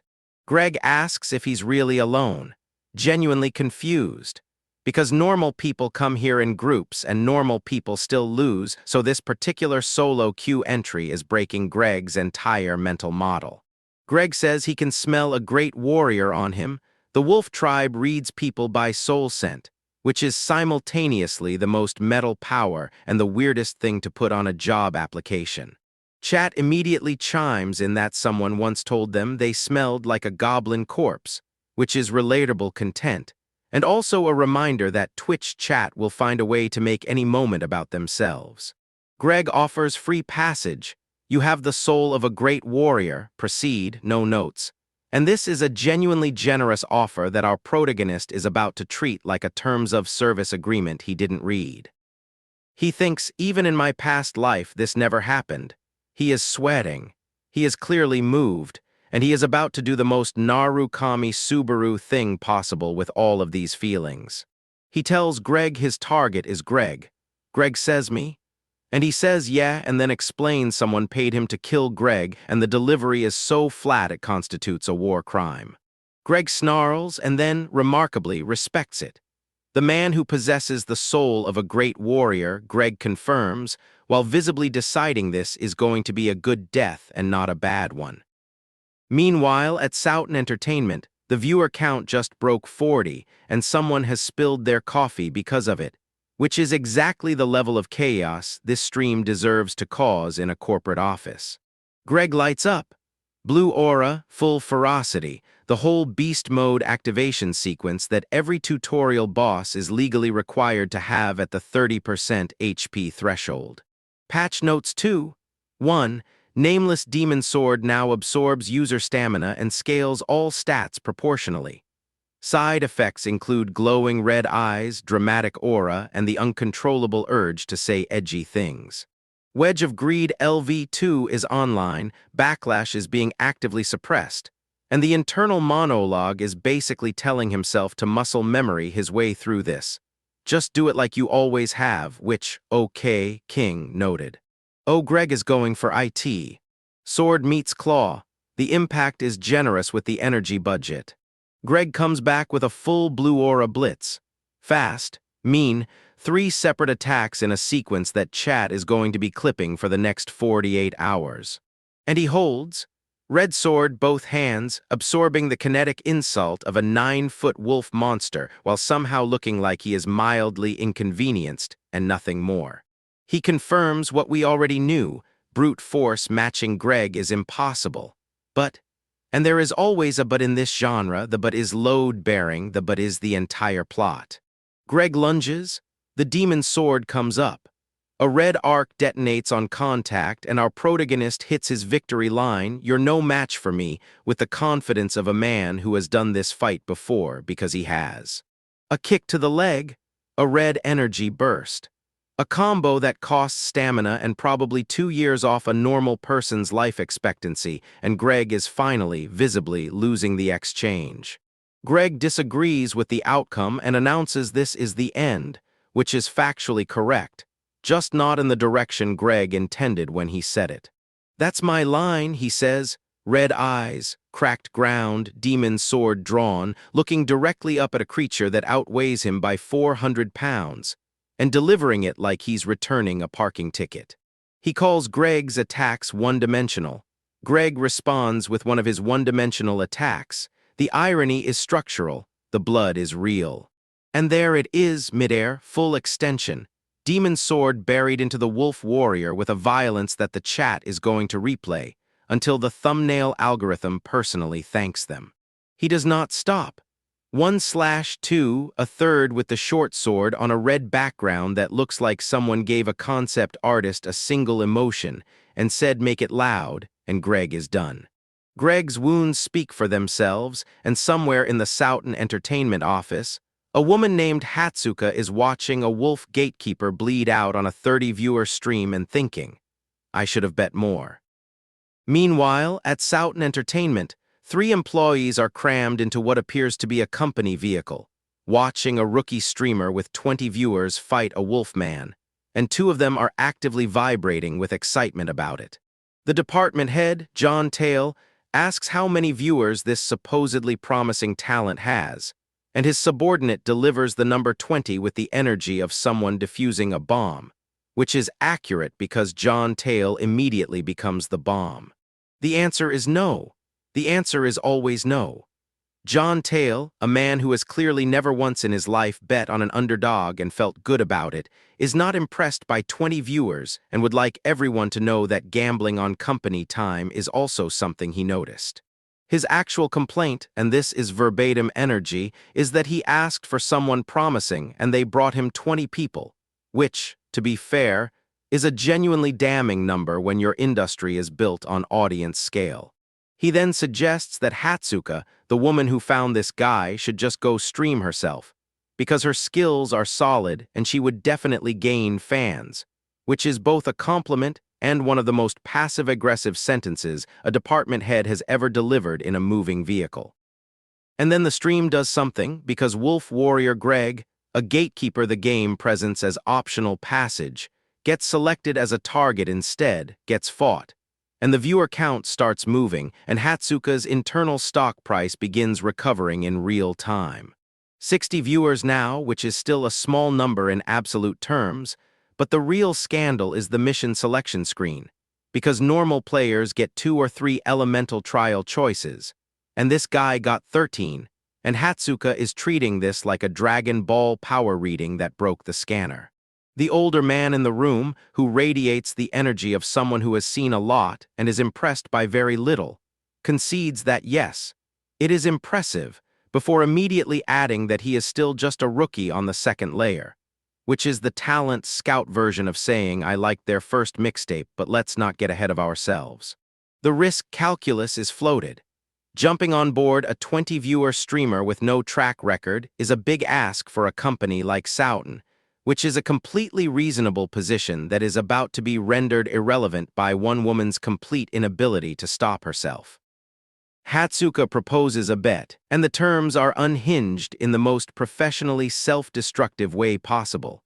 If the streamer fails to acquire lightning in his trial, she and her colleague Seijun will both take fixed salaries for 5 years, which is the kind of offer that requires checking whether your employment contract has a mental fitness clause. Seijun's reaction to being included in this wager without his consent is immediate, visceral, and completely understandable. And Hatsuka's reaction to Seijun's reaction is to hold up the bet confirmation device with the serenity of someone who has already done the math and decided his suffering is an acceptable variable. The upside of the bet. If the streamer acquires lightning, John Tale signs him immediately, no arguments, which John accepts while smiling the smile of a man who considers this a free win, because only one person has ever acquired lightning in the entire history of the tower. That person's name is Subaru Narukami, the legendary Blue Eyes, the man who is currently standing inside that trial in that body on that stream with Hatsuka's salary on the line, and she doesn't even know she accidentally bet on the original. Wolf Warrior Greg, a creature who could smell the soul of a great warrior, offered free passage out of pure professional respect, is now on the ground bleeding because our guy took the 3,000 credit bounty instead. He walks away from the body with the energy of a man who just cleared a side quest he invented himself, and the system obliges with the most matter-of-fact notification in recorded dungeon history. Patch notes 2. 1. Strength up 2, agility up 1, concentration up 1, magic power up 2, and 500 achievement points, the system handing out stats like it's impressed but trying not to show it. Blood is dripping onto the floor from somewhere on his body, which is fine, we are fine. And chat, now fully unhinged, is collectively asking if this is the first time anyone has defeated the Wolf Warrior, which the most reliable source in chat answers with probably. He confirms it himself, defeated him, with the golden eyes and the blood on his mask doing all the emotional heavy lifting that his voice refuses to do, because this man has decided that stoicism is his entire personality, and we respect that. Mission cleared. 3,000 credits land from a viewer called Safe Asset, which is genuinely the most reassuring username you could have funding your violent content career. And he thanks them with the warmth of someone who absolutely will spend this on a cursed sword upgrade. Current balance? 150 credits and 618 achievement points, the financial equivalent of winning a small amount of money and immediately walking back into the casino, which is exactly what happens next. The system announces the door opens, and it is not being metaphorical.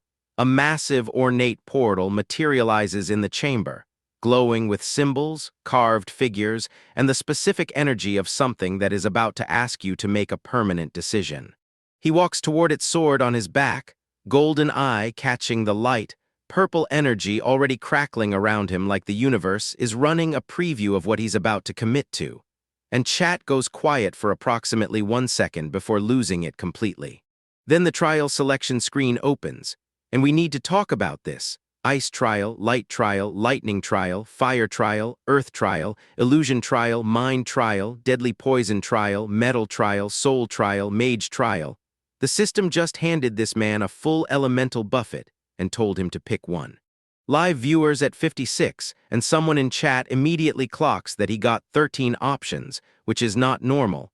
Chat informs us that the record so far was 16 talent-linked choices, and the going theory is that the number of trials you're offered scales directly with how absurdly talented you are.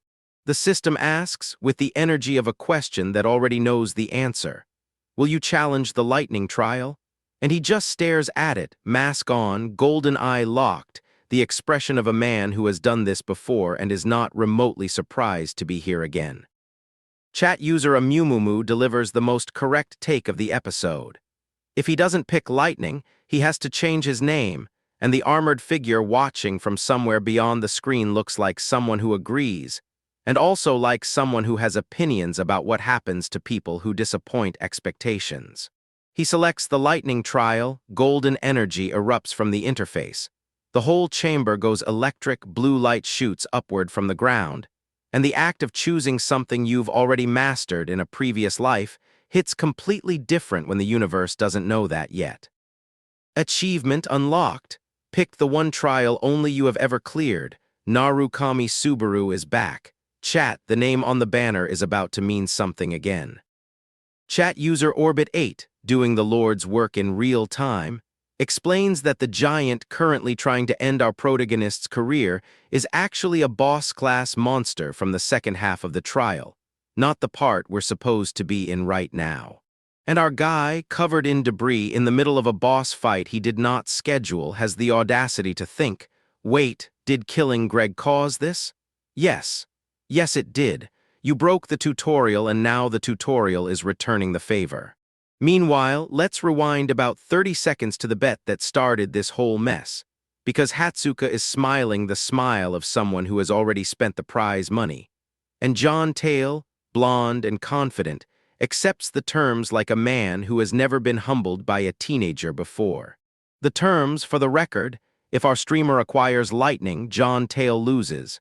If he doesn't, Hatsuka and Seijin work fixed salary for 5 years. Seijin, who was not consulted, is physically restrained from saying something career-saving. Patch Notes 2. 1. Trial of Lightning has commenced. The system does not ask if you are prepared. The system does not offer a warm-up. The system drops you in a field of crackling blue energy and wishes you the absolute worst of luck. He materializes in a misty forest, masked, armed, taking in the scenery for approximately 0 seconds before someone grabs him by the head and introduces him to the ground at high velocity. The trial's idea of a tutorial is a headlock. The impact is generous. The debris cloud is extensive. 2 other characters are already on the ground nearby, cowering, which is the correct response and one our guy will not be taking. A scarred man in armor is screaming at him to wake up. The hulking pale titan standing over everyone is also screaming in a more structural sense. The scarred guy wants to know if he has a death wish. This is a fair question given the current real estate. The objective pops: defeat the giant fragment. He reads this, crouches, and we can see from the body language alone that he has already decided to ignore every reasonable interpretation of this situation and proceed directly to violence. The giant fragment swings down with the energy of something that has never once been told no, and our protagonist, standing on cracked stone with a demon sword on his hip, looks up at it with the expression of a man reviewing a side quest he didn't ask for but intends to complete. The monster's eyes are going full rage mode, The roar is happening, the shockwave is building. And this is the part where a normal person would reconsider their elemental trial choices and maybe go with ice. Ice is very reasonable. Ice does not do this. He does not pick ice. The explosion answers the question. Achievement unlocked, showed up to the wrong half of the trial and made it everybody else's problem. The hero panel for this act is a man holding a decapitated giant head like he just won a bowling trophy. And honestly, that is the correct energy for what just happened. Rewind slightly. He dropped into stage 4 with a boss that, in his own words, is big but structurally inferior to Greg, which is an insane thing to think while a Titan is trying to murder you, and yet here we are. He decides to clean this up quickly before someone interrupts, grips the nameless demon sword, and his eyes go full murder mode red, which in Manhwa is the universal facial expression for the damage numbers are about to get embarrassing. Quick system reminder for the audience at home. The nameless demon sword eats your HP and turns it into stats, and Wedge of Greed LV2 resists the recoil. This is the build, this is the whole build, pray the skill holds. The giant fragment lunges, all teeth and blue energy rage, and gets impaled through the torso with a glowing red sword for its trouble, which is not the outcome it was modeling in the pre-fight scouting report. It is enormous, like cinematically enormous. The kind of enormous where the human standing next to it looks like a chess piece, and then that chess piece produces 2 glowing orange energy blades and blows a crater in the rock face. A blinding white explosion, a shadowy lunge through the shockwave, and then him, mask on, red eyes, fist cocked, coming out the other side of the smoke like the tutorial difficulty was set to wrong. He goes airborne. Full aerial assault, blue energy legs, glowing red sword, leaving a blood and fire contrail across the frame. And the giant fragment's grimace says everything about how this is going for the giant fragment. He braces against the Titan, raises the sword, drives it down with a blinding white energy burst. And if that panel does not go on a wall somewhere, someone has made an aesthetic error. The blade connects, blood spray, glowing red energy, beautiful and deeply unhygienic, and he kneels on the boss's chest and puts a hand on its head with the calm, specific energy of a man who has done this before, in a different body, on a different floor, in a different life. He is covered in blood, mildly irritated by the noise, and his final words to the giant fragment are essentially, "Please be quiet forever," which is honestly a pretty clean sign-off for a stage 4 boss kill. And there it is, the hero panel holding the head kneeling on the chest, sword still planted, blood everywhere, and a look on his face that says this was a Tuesday. The system clears stage 4, and chat immediately loses its mind, not about the fight, not about the decapitation, but about the fact that he started on stage 4, which apparently nobody has done before, ever, in any recorded attempt at this trial. Then the system just opens the vault, level up ×3, strength +2, agility +1, health +2, magic +1, all 4 stages worth of stat growth hitting simultaneously like the game just realized it owed him back pay. 4,000 achievement points drop on top of that, which at current exchange rates is the equivalent of a small mortgage. And he earned it in one stage because he killed the wrong boss at the wrong time in the wrong order, perfectly. Achievement unlocked. Heart of the Giant and Thunderclap, a ring carved from a giant's actual heart, and armor literally named after the one element he came here to acquire, which is the game doing dramatic irony for free. Somewhere in the vicinity, a scarred man is screaming with the specific, personal devastation of someone who bet against this outcome, and is now doing the math on how wrong they were. The face of a man whose world model has been revised against his will. The Night Falcon, who opened this encounter by talking down to our guy, has completed a full 180 into shocked reverence, and chat catches this instantly, because chat always catches the social dynamics of the men who were just humbled, because chat has seen this arc.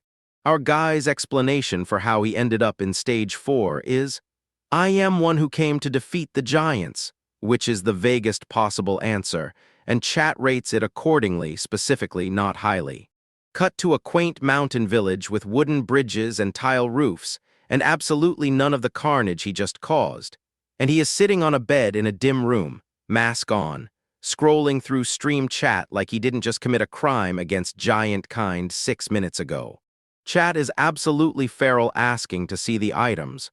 Show us energy, and he graciously agrees to do the unboxing segment. Because this is content, this was always content. The entire near-death experience was content. Heart of the Giant? Rare, +2 health, enhanced recovery, and it is literally a ring carved from a giant's heart, which is a jewelry design choice that belongs in a very specific genre of gift shop. Thunderclap? Rare armor, +5 defense, imbued with lightning power, usable up to floor 5. And the name alone is doing psychological work because he selected the lightning trial specifically, and the universe handed him lightning-branded gear before the trial is even finished.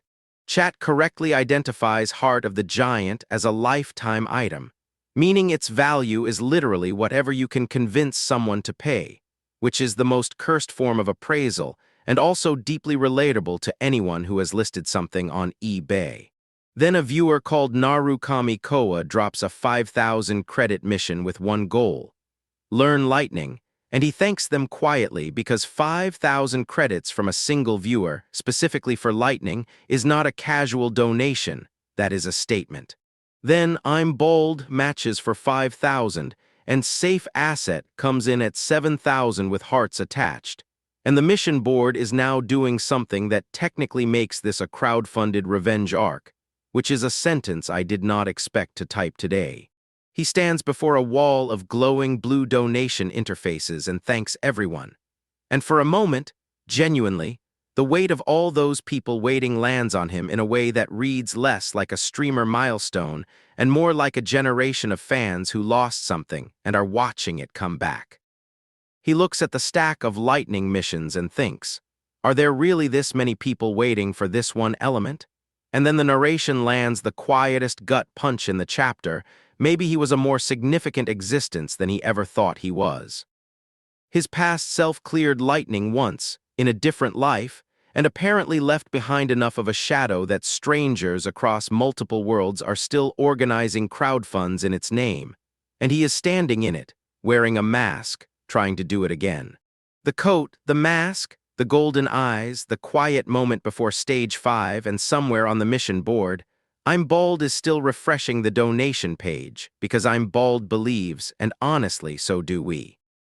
Peleus, the village's brave knight, standing tall against the giant race, face of hope for everyone here, the Manhwa gives him the full hero introduction, complete with the kind of lighting that exists only in someone else's tragedy. He's blonde, armored, earnest. He is so clearly the NPC who exists to make us feel something right before the game decides to take him away from us. And our protagonist, who has literally done this before, already knows that. Chat, meanwhile, has already caught him eavesdropping behind the door before the formal introduction even finished. The viewers confirmed it. There was no mistake. The stream community is doing counterintelligence now, apparently. The village has been on lockdown, non-essential outings suspended, everyone inside, because the giant race is not a minor inconvenience. It is an ongoing existential threat, and Peleus has been out there doing reconnaissance on it alone like an absolute maniac. Meeting an outsider at a time like this, says someone in the background, clearly treating our guy as a welcome anomaly rather than the walking spoiler to the entire campaign that he actually is. Peleus thanks him for protecting the village while he was away, and our protagonist, mask still on, yellow eyes glowing like a man who has already seen the cutscene, says he only did what was natural. Extremely humble for someone who absolutely sequence broke this trial. Then he says Peleus's name, just the name, quietly. And the silence after it does a lot of heavy lifting because he knows something about this man's future that Peleus does not, and the mask is doing a great job of hiding whatever expression that produces. Peleus gets to the point. During reconnaissance, they located the chieftain of the giant race, and they intend to risk their lives cornering him. Standard Knight energy, find the final boss, walk directly toward it, tell no one to worry. Then Peleus bows, deep, full bow, swallowing his pride and asking an outsider for help because sometimes the brave knight who stands tall against the giant race needs backup, and the backup is a teenager in a gold mask who is live on stream right now. Chat immediately sends their regards. Blacksmith Grandma in the comments, "Do not die, Peleus. The viewers are invested. The viewers are scared." Blacksmith Grandma did not come here to watch Peleus die, and yet the genre is not on her side. But here is the thing. According to his memory, and we should remind ourselves this man has done a full previous run of this game, he already knows exactly what happens in the next stage. Those golden eyes are loading a save file we have never seen.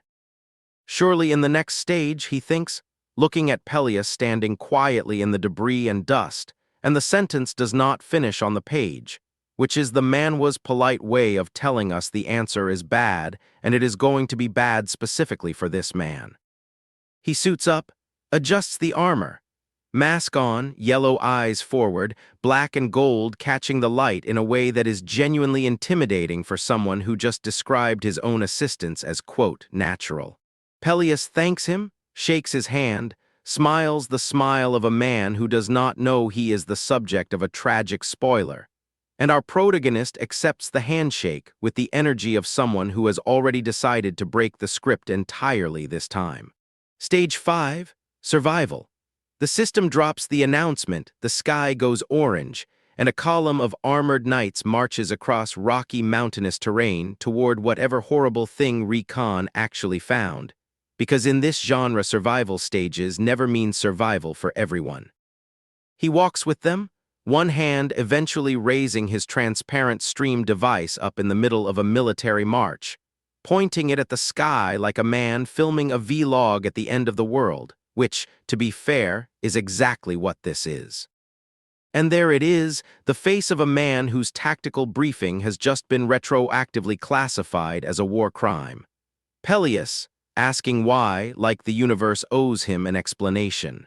That scream is doing a lot of emotional labor for us right now, and we appreciate it, because the rest of this act is not going to have time for feelings. The realization landing in real time, the knights in formation, the ones who marched here with them, the ones who felt like allies, not human, the armor was a costume. The recon was a setup, the intelligence was cooked. Oh, they are coming out now. The giant trace infiltrators drop all pretense simultaneously, and I want you to appreciate how coordinated this ambush is. Because someone on the giant side definitely had a whiteboard and a marker and a very productive Monday morning.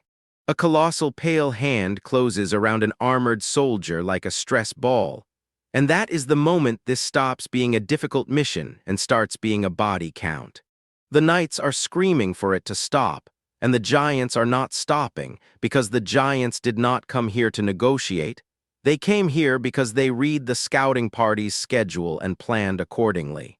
And the guy running this ambush, blood-spattered, grinning like he just reviewed the analytics, is absolutely delighted with how the evening is going, which is the most unsettling possible reaction to a successful military operation. The order to retreat finally goes out, and the word retreat here is doing a lot of charitable framing for what is actually a full route in every direction at once. A knight is being choked out by a disguised giant, another is screaming at something to stop, and the Stage 5 survival trial has just cleared its own brief. It said survival, and it meant that very literally. Fast mode, the monsters are not stopping, they are screaming, they are lunging. The knights have no formation left, just individual humans and individual very large problems.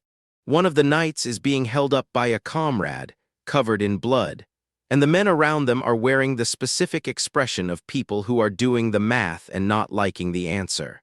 Somewhere in the chaos, someone is calling out for a brother, and this is the game reminding you that the NPCs have backstories, which was very considerate of it and also very mean. Peleus gives the order everyone already knows is coming: flee, think of your families, think of the village. And the fact that he has to say it twice tells you exactly how badly they wanted to stay and die trying. An older swordsman, grip white-knuckled on his blade, insists this is not the end, that they will start again. And that energy is admirable, and also he is currently losing very badly, so the timeline on starting again is flexible. Peleus tells Falcon to lead the retreat, which means Peleus is not retreating. And Falcon's expression confirms that he has also noticed this and is choosing not to ask about it while running. And there they are, our protagonist and Peleus, standing in a desolate arena against a wall of very patient, very large, very not tired enemies, in what the narrative is generously calling a 2 versus many. Peleus tells him to rebuild the knights, face the giants again, essentially handing him the quest objective right there in the middle of the quest, which the system presumably appreciated as efficient content. Meanwhile, rewind slightly, because the stream was live for all of this, and chat was pouring in so fast he physically could not read it, which means somewhere in the multiverse. Thousands of viewers just watched an ambush happen in real time, and the comment section absolutely did not help. He spots the giant chieftain, white-bearded, massive, marked with black lines, standing there like a final boss who has been patiently waiting for someone to notice the trap has already been sprung. Peleus's plan was to attack the chieftain from 2 angles, classic pincer, which would have been brilliant if any of his knights were not secretly giant trace infiltrators, a variable that was unfortunately not in the briefing. Peleus grips down, reads the clearing, and then something at his feet that was supposed to be defeated simply is not anymore, and the entire strategic situation updates instantly.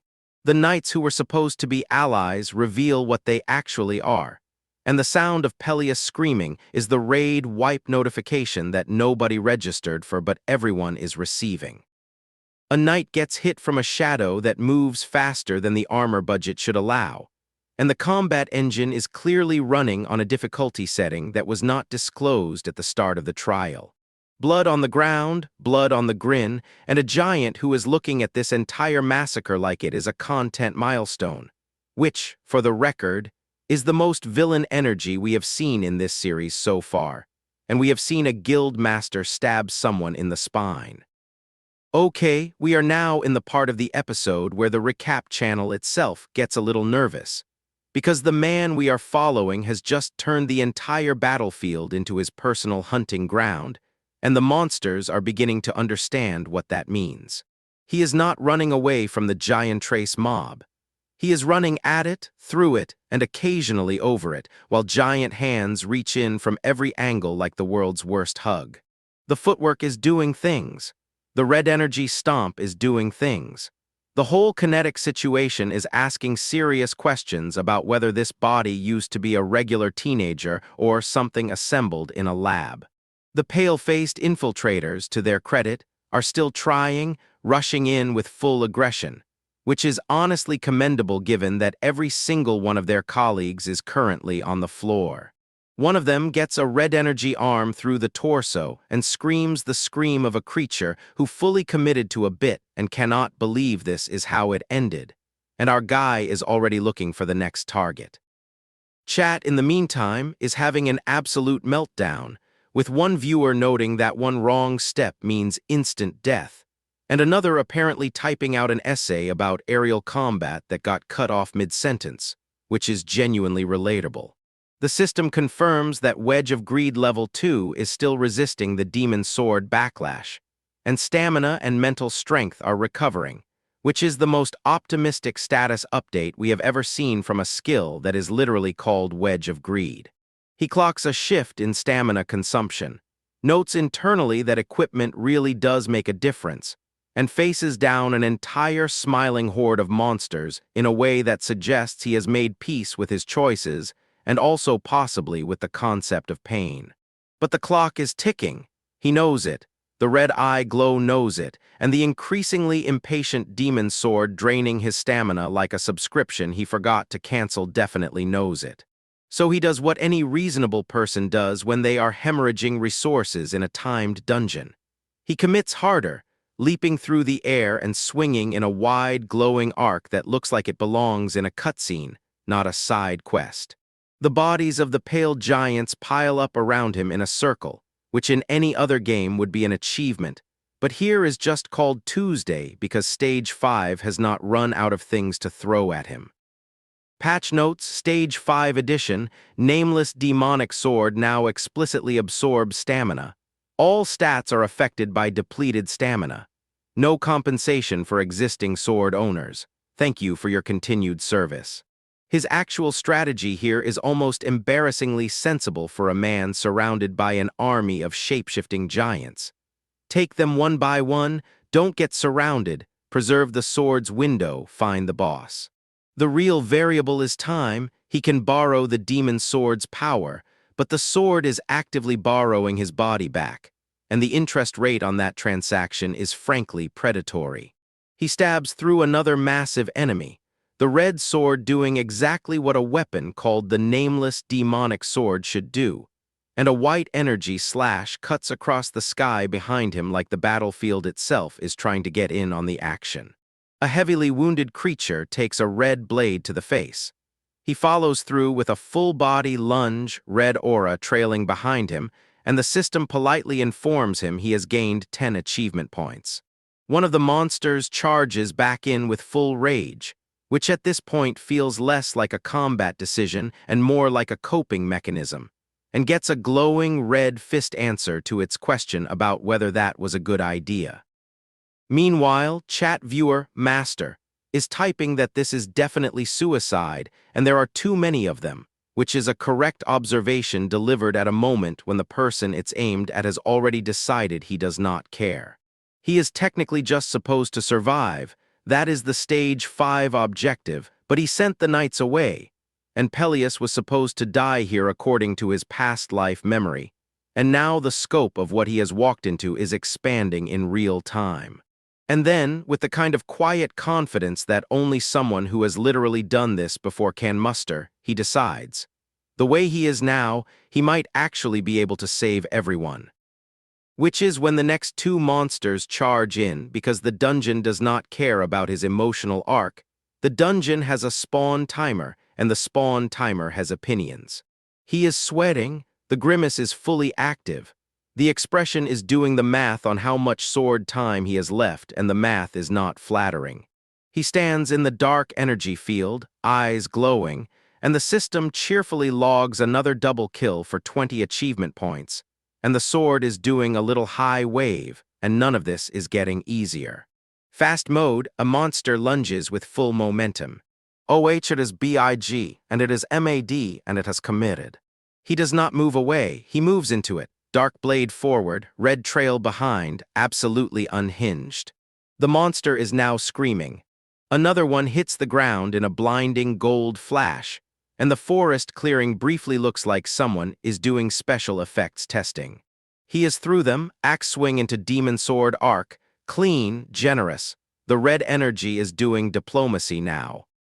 And then something catches his eye, a white starburst of sudden realization, a massive double exclamation point, and a group of pale-skinned figures emerging from a wall of blinding light like the dungeon just restocked. One of them lunges at him from behind with the grin of a creature who thinks it has the element of surprise. And he has already spotted it because of course he has, and says, and I am paraphrasing, there it is. Because what he spotted is the giant chieftain, massive, white-haired, dark-striped, laughing that particular laugh of a boss who has never once considered that a single human could reach this point alone. And now we have the visual. One colossal ancient giant against one exhausted, blood-streaked, criminally overextended guy with a sword that is actively eating him alive. And the framing is genuinely cinematic in a way this dungeon does not deserve. He says it out loud, if he does not finish this in one hit, he is the one who is finished, which is either the most confident pre-fight declaration in this arc or the most honest assessment of his stamina bar. He leaps over the surrounding mob, red energy surging around his legs, grips the demon sword with everything he has left, and the shadowy aura around him is radiating the very specific energy of a man who is absolutely not walking this back. He needs to secure his vision, find the boss, spend whatever is left in the tank, and the face under that mask has already done all the math and filed the paperwork, And the answer is yes, we are doing this, stamina bar be damned. The red eye symbol flares in the dark. Find the boss, he tells himself. One shot, one window, one chance to close out a stage that was never supposed to have a kill condition in the first place. The chieftain is still laughing. The sword is still draining. The stage is still labeled survival, not assassination, and yet here we are, about to find out if a man who has died once already is willing to bet the sequel on a single strike. We are opening on the golden explosion because that is the only correct place to open, and also because the editors specifically asked us to, and also because look at this thing. But let us back up approximately 30 seconds, because before the golden detonation, we had a man whispering a prayer into his armor, and the armor said, activating thunderclap, which is the most emotionally available a piece of equipment has ever been. Golden light absolutely erupts from his chest, black tendrils crack outward, and then he is just standing in the middle of the battlefield holding two swords like he owns the lightning trial's mortgage. The giants lunge. The golden blades slash. We are in full sportscaster mode and the sound design budget is being honored. And here is the play. The thunderclap shockwave hits the surrounding mob like a system-wide stagger. And every single giant in the vicinity grabs their own head in synchronized agony, which is genuinely generous crowd control. The white-furred chieftain specifically, the giant seed, the actual boss of this entire ambush, is screaming and clutching its skull. And the window is open, and our man is already in the window. He drives in with the nameless demon's sword, dark red energy trailing, cutting through everything between him and the boss with the energy of someone who has done this boss fight before in a previous life, which technically correct. The killing blow is a downward strike that connects directly with the giant seed's face, and blood sprays. And we are not going to editorialize further because the panel editorializes for us. Sword through torso, boss screaming. This is the succession finale of Manhwa boss deaths, ugly, deserved, deeply satisfying, and you feel a little bad about how much you enjoyed it. Defeated giant seed. Cleared stage 5 survival. Achieved a remarkable feat, the system, rolling out superlatives like a disappointed professor grudgingly giving an A+, acknowledges that something unprecedented just happened. Strength up 1, agility up 2, stamina up 2, magic up 1, which is a perfectly nice stat package that he will not be able to use immediately because the stage is not over, and his body is filing a formal complaint. Stream is live, stream has been live this whole time, and chat is losing it. Someone asking if the giant seed has ever been defeated before. Someone else saying this guy is a troublemaker for defeating something that was never supposed to be defeated. And genuinely, chat is not wrong. And here is where a normal manhwa would cut to the credits. Boss dead, stage cleared, protagonist looks cool, roll credits, and he knows this. He says it out loud. The mask is bloody and he is standing there like this is where the cool ending goes. But the monsters have not disappeared because the stage does not end just because the boss dies. And there are still bald nightmare creatures standing in the field. And this is what Dark Souls would feel like if killing Malenia just spawned more Malonias. And then the system helpfully informs him that Wedge of Greed Level 2 has failed to resist the nameless demonic sword, which is the patch notes equivalent of your only defensive item, sending you a breakup text mid-raid. He is running, bleeding, and his sword is still glowing, which means the drain is still happening. And he is doing the math in real time, and the math is not adding up in his favor. Achievement unlocked. Survived the boss, now getting humbled by the trash mobs. A single goblin-class creature with a crude club appears, and the red energy detonating from his own back tells you everything about the structural integrity of his body right now. He is reminded, by whatever presence is narrating this scenario, that the monsters will not disappear until the test is over. And he processes that this mechanism, the one he used to carry him last time, is now the thing dismantling him from the inside. Strength is gone. He looks at his own bloody hand and says so. The bald creatures advance in a group, and we have traveled a full circle from Chapter 1, different floor, same helpless feeling, Except this time the whole thing is being streamed live to an audience that cannot help him. And we cannot stress enough how dramatically and without warning this happens, the golden light detonates, and it is not the armor, and it is not the sword, and it is not any item in his inventory. The shadow that forms in the middle of that explosion wears his mask, holds his posture, and leaks enough ambient energy to power a medium-sized city. And this is the look of a man whose body has decided that dying again is simply not in the build. In his first life, only one person ever acquired the lightning element, and that person was Narukami Subaru. And Narukami Subaru is standing in a crater right now watching his own past come back online like a game file that thought it was deleted, but was actually just in cold storage. Hatsuka wins her bet. John Tail is having a terrible day. And the lightning trial, which thought it had him, is about to learn that patch notes too. Zero just dropped and the protagonist has been completely reworked. Our boy just got struck by lightning, and the first thing he does is treat it like a content drop. The system is basically asking which fist hits harder, his left trauma or his right subscriber count, and he's answering yes. Golden lightning meets black-red backlash in the most unhinged equipment stress test this tower has ever live-streamed. The first boss speed run goes live, and chat, we are not prepared for the patch notes this man is about to drop. Our boy opens his eyes like someone who just remembered he left the stove on in another timeline, and the first thing he hears is basically pay attention, we're having a moment. Standing over him is this white-haired guy who looks like he cosplays final boss energy at conventions, but unironically, chest out, blue eyes piercing through the fourth wall like he knows we're watching too. He hits Subaru with the classic "what are you doing in a place like this?"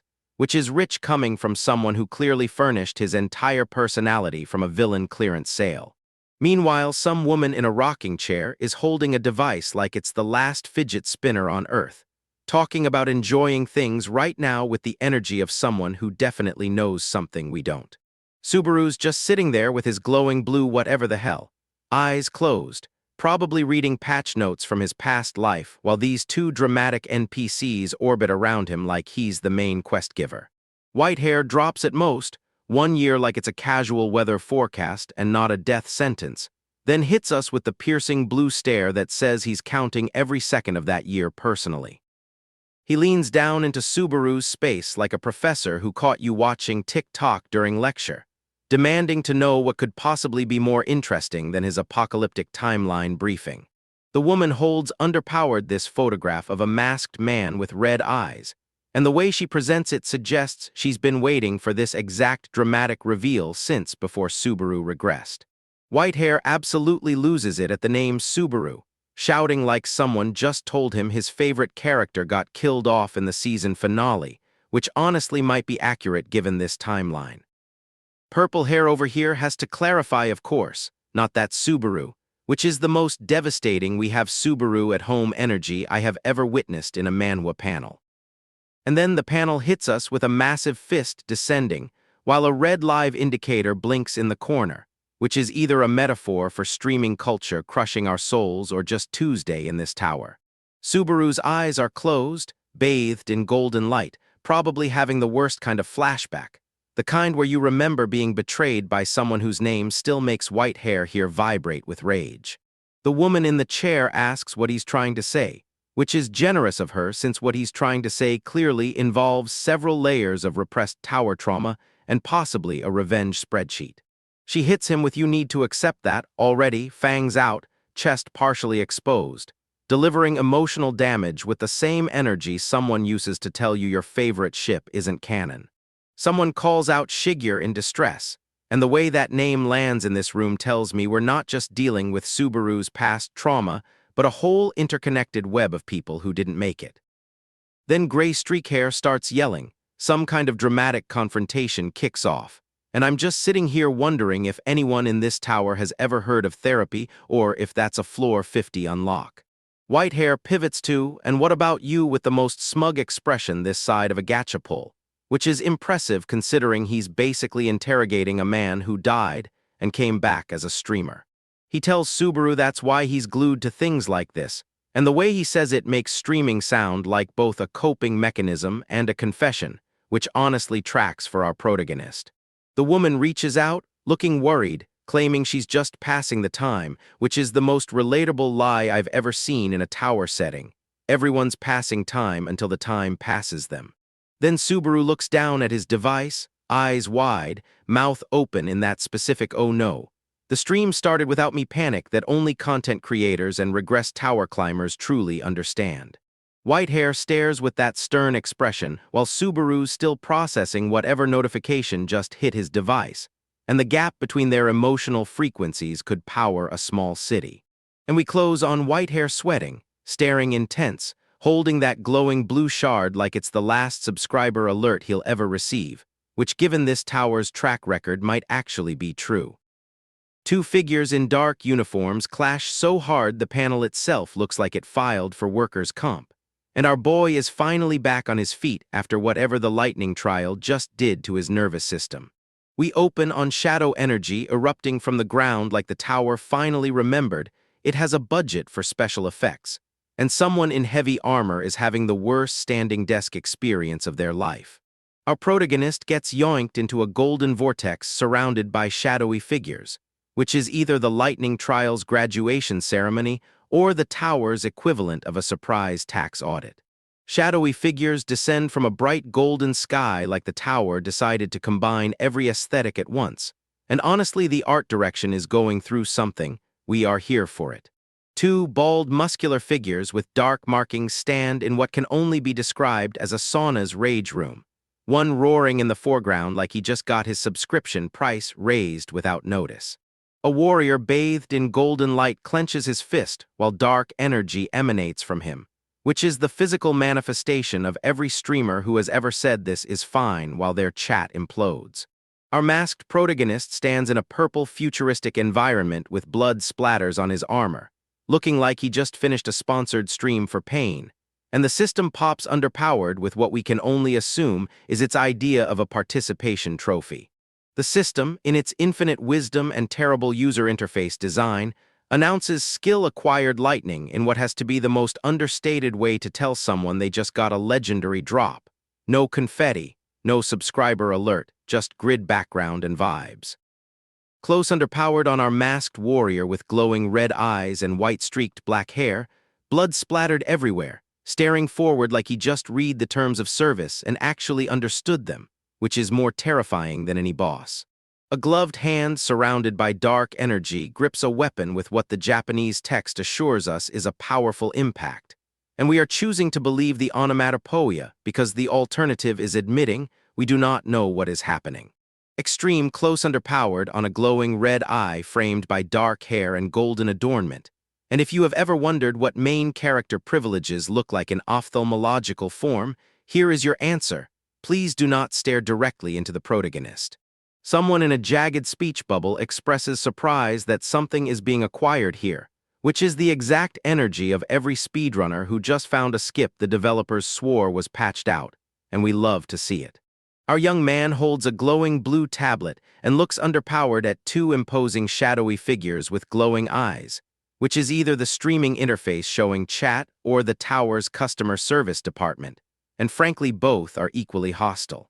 Our protagonist, holding what can only be described as a demonic-looking dagger, reflects on surviving the trial and decides that not dying is good enough, which is the lowest bar for success, and yet somehow the most relatable content on the platform.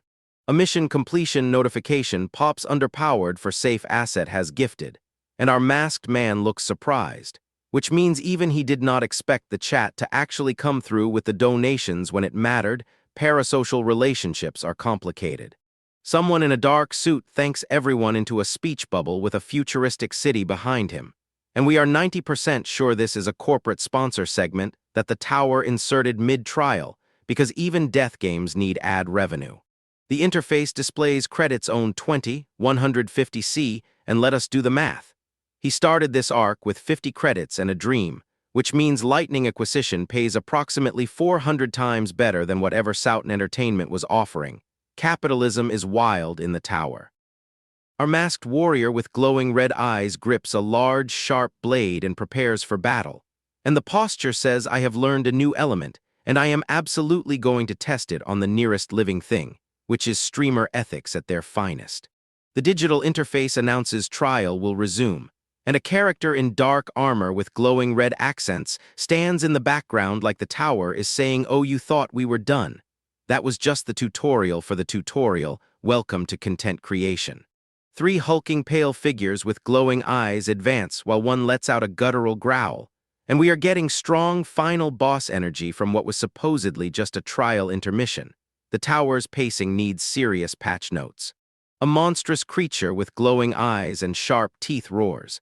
And at this point, we have to ask if the tower generates these guys procedurally, or if there is just a warehouse of unused enemy designs that got dumped into this floor. A shadowy figure with glowing red eyes and sharp black hair glares forward and promises to show that thing. And the pronoun usage is doing a lot of heavy lifting here, because we genuinely do not know if he means the sword, the lightning, or his therapist. Our masked figure grips the dark, ornate sword that pulses with red energy, and the grip says, "I have been waiting to use this with my new element." The sword says, "Please do not experiment on me," and the narrative says, "Absolutely, we are experimenting." A hand crackles with golden energy like it is about to unleash something that violates multiple terms of service agreements. And we are officially entering the phase where our protagonist discovers if lightning plays nice with demon swords, or if this becomes a warranty void situation. Our young man with black hair and red eyes lunges forward with his glowing red sword against two imposing gray-skinned figures in a desolate rocky area. And the composition is giving us strong I am about to test unpatched mechanics on live servers' energy. A large red stylized sound effect dominates the panel with faint background lines, suggesting something important happened. And we appreciate that the artist trusted the onomatopoeia to carry the narrative because sometimes words are just better at being loud. Our man with the glowing red sword faces off against three monstrous pale-skinned creatures with wide, menacing grins. And the grins are doing a lot of psychological work here, because nothing says I am going to enjoy this more than a smile that shows too many teeth. A character in dark clothing with glowing yellow energy emanating from their hands stands amidst rubble preparing for an attack. And the stance says, "I have been reading the patch notes." The energy says the patch notes were wrong, and the rubble says someone already tested this and failed. A figure's hands are engulfed in dark, crackling energy as they are raised in a gesture of power. And the ha sound effect suggests this is either a battle cry or a laugh. And with this protagonist, it is genuinely impossible to tell which is more concerning. A fist crackles with yellow lightning as it is about to strike the nameless demon sword, and the system announces lightning settles into the nameless demon sword, which is either a weapon fusion mechanic or the tower's version of a software update that bricks your hardware. A man with dark hair and glowing red eyes surrounded by dark, crackling energy glares intensely. And the intensity is doing overtime because this is the face of someone who just realized their build went from glass cannon to glass cannon with elemental damage. The glass part is still a problem. A man with glowing red eyes and dark energy erupting around him lunges forward, and the lunging is less a movement and more a threat delivered in 3 dimensions. Please get out of the way if you are reading this. We cannot help you. A figure engulfed in red energy with sharp black protrusions lunges forward. And the protrusions are giving us strong do not touch warning label energy, except the label is on fire and also moving at high velocity. Shadowy tendrils erupt around several figures in a chaotic, bloody scene, and we have officially reached the part of the stream where the chat is spamming PogChamp, and the moderators are considering whether this violates community guidelines. It does, they allow it. Several figures are violently thrown through the air amidst swirling black and red energy. And the violence is so stylized it circles back around to being beautiful, which is the exact aesthetic philosophy of every battle shonen ever made. We are not complaining. A golden symbol glows intensely amidst chaotic red energy and shadowy figures, and we are getting strong seal curse or possibly just very aggressive branding energy from whatever the tower just stamped on this encounter. Please consult your local lore expert. A shadowy claw-like hand reaches out from a swirling vortex of red and black energy, and the reaching is less an action and more a promise that whatever is on the other side has opinions about what just happened and would like to discuss them violently. A red spectral hand reaches down towards a figure in black surrounded by dark, swirling energy. And the composition is giving us strong divine judgment or possibly just very committed fan art energy. Either way, someone is getting touched by something they did not consent to. Dark, ominous energy with red streaks emanates from the background, and we are choosing to interpret this as the tower's visual equivalent of loading please wait, except the loading is eternal and the wait is actively trying to kill you. A dark, sharp object with a red glow emanates dark energy, and the Japanese onomatopoeia translates to something between a whisper and a cut, which is the exact sound of your hope leaving your body when you realize the first boss speed run goes live whether you are ready or not. Our boy opens his stream, and the first thing that pops underpowered is Kazuki Kyojo's face plastered across a billboard like he's the main character, which is hilarious because we watched this man commit workplace violence on an entire raid party back in episode 1. The narration calls him the strongest man representing Earth, carrying immense pressure, and I am begging you to remember that this same immense pressure-having man stabbed a coworker mid-boss fight for reasons we still do not know. Then the frame pulls back, and there is our guy, Narukami Subaru in his full masked glory, standing behind Kazuki's shoulder like the world's most inconvenient ghost, and the text declares lightning belongs to this man. Some streamer with too many rings and a gaming chair that costs more than my rent asks his chat who comes to mind when you think of a player leagues above the rest, and the chat is already losing its collective mind. The forum comments are pure chaos. Someone called him the hottie in room 503, someone else said the not real/original one, and one absolute legend simply typed bank equation, which I need explained to me personally. A hand with black nail polish clicks through the discourse, while a green-haired streamer grins at his own monitor, calling our boy a reward thief, which is technically accurate since Subaru is absolutely speedrunning content meant for people with actual survival instincts. The chat scrolls past calling him a newbie while simultaneously noting he just took 3 verses 400, and someone asks what is happening in all caps, which is the most relatable question in this entire manhwa. Back in the actual fight, some poor soul exclaims, "No, what kind of concentration is that?" And the answer is simple, my friend. It is the concentration of a man who has already died once and treats this entire tower like a new game plus speed run. A torso gets severed by shadow energy, limbs flying in 4 different directions. And I need you to understand this is not even the boss, this is just cleanup. This is our guy doing housekeeping with a demon sword. The green-haired streamer leans forward with that grin that says he has seen something he cannot unsee, and he notes not a single bit of power was wasted, which is the most backhanded compliment you can give a man whose sword drinks his own health points. The chat finally catches underpowered. Golden Noblesse asks, "Is that even possible?" Remote Island says vacation, what does that mean? And someone named No is just vibing, which is exactly how I feel watching this man optimize genocide. But let us rewind to where this act actually begins, with our boy surrounded by red energy laughing like a man who has forgotten what fear tastes like, gripping his demon sword like it owes him money. The mask slips, figuratively and possibly literally, because he is sweating now, frustrated, muttering, "Damn it." And the system or his own common sense is telling him he meant to leave enough strength to get back. Defeated figures litter the ground around him, one looking underpowered with a menacing grin even in death, and the dark energy swirling says the demon sword is still hungry, which is a problem because the buffet is closing.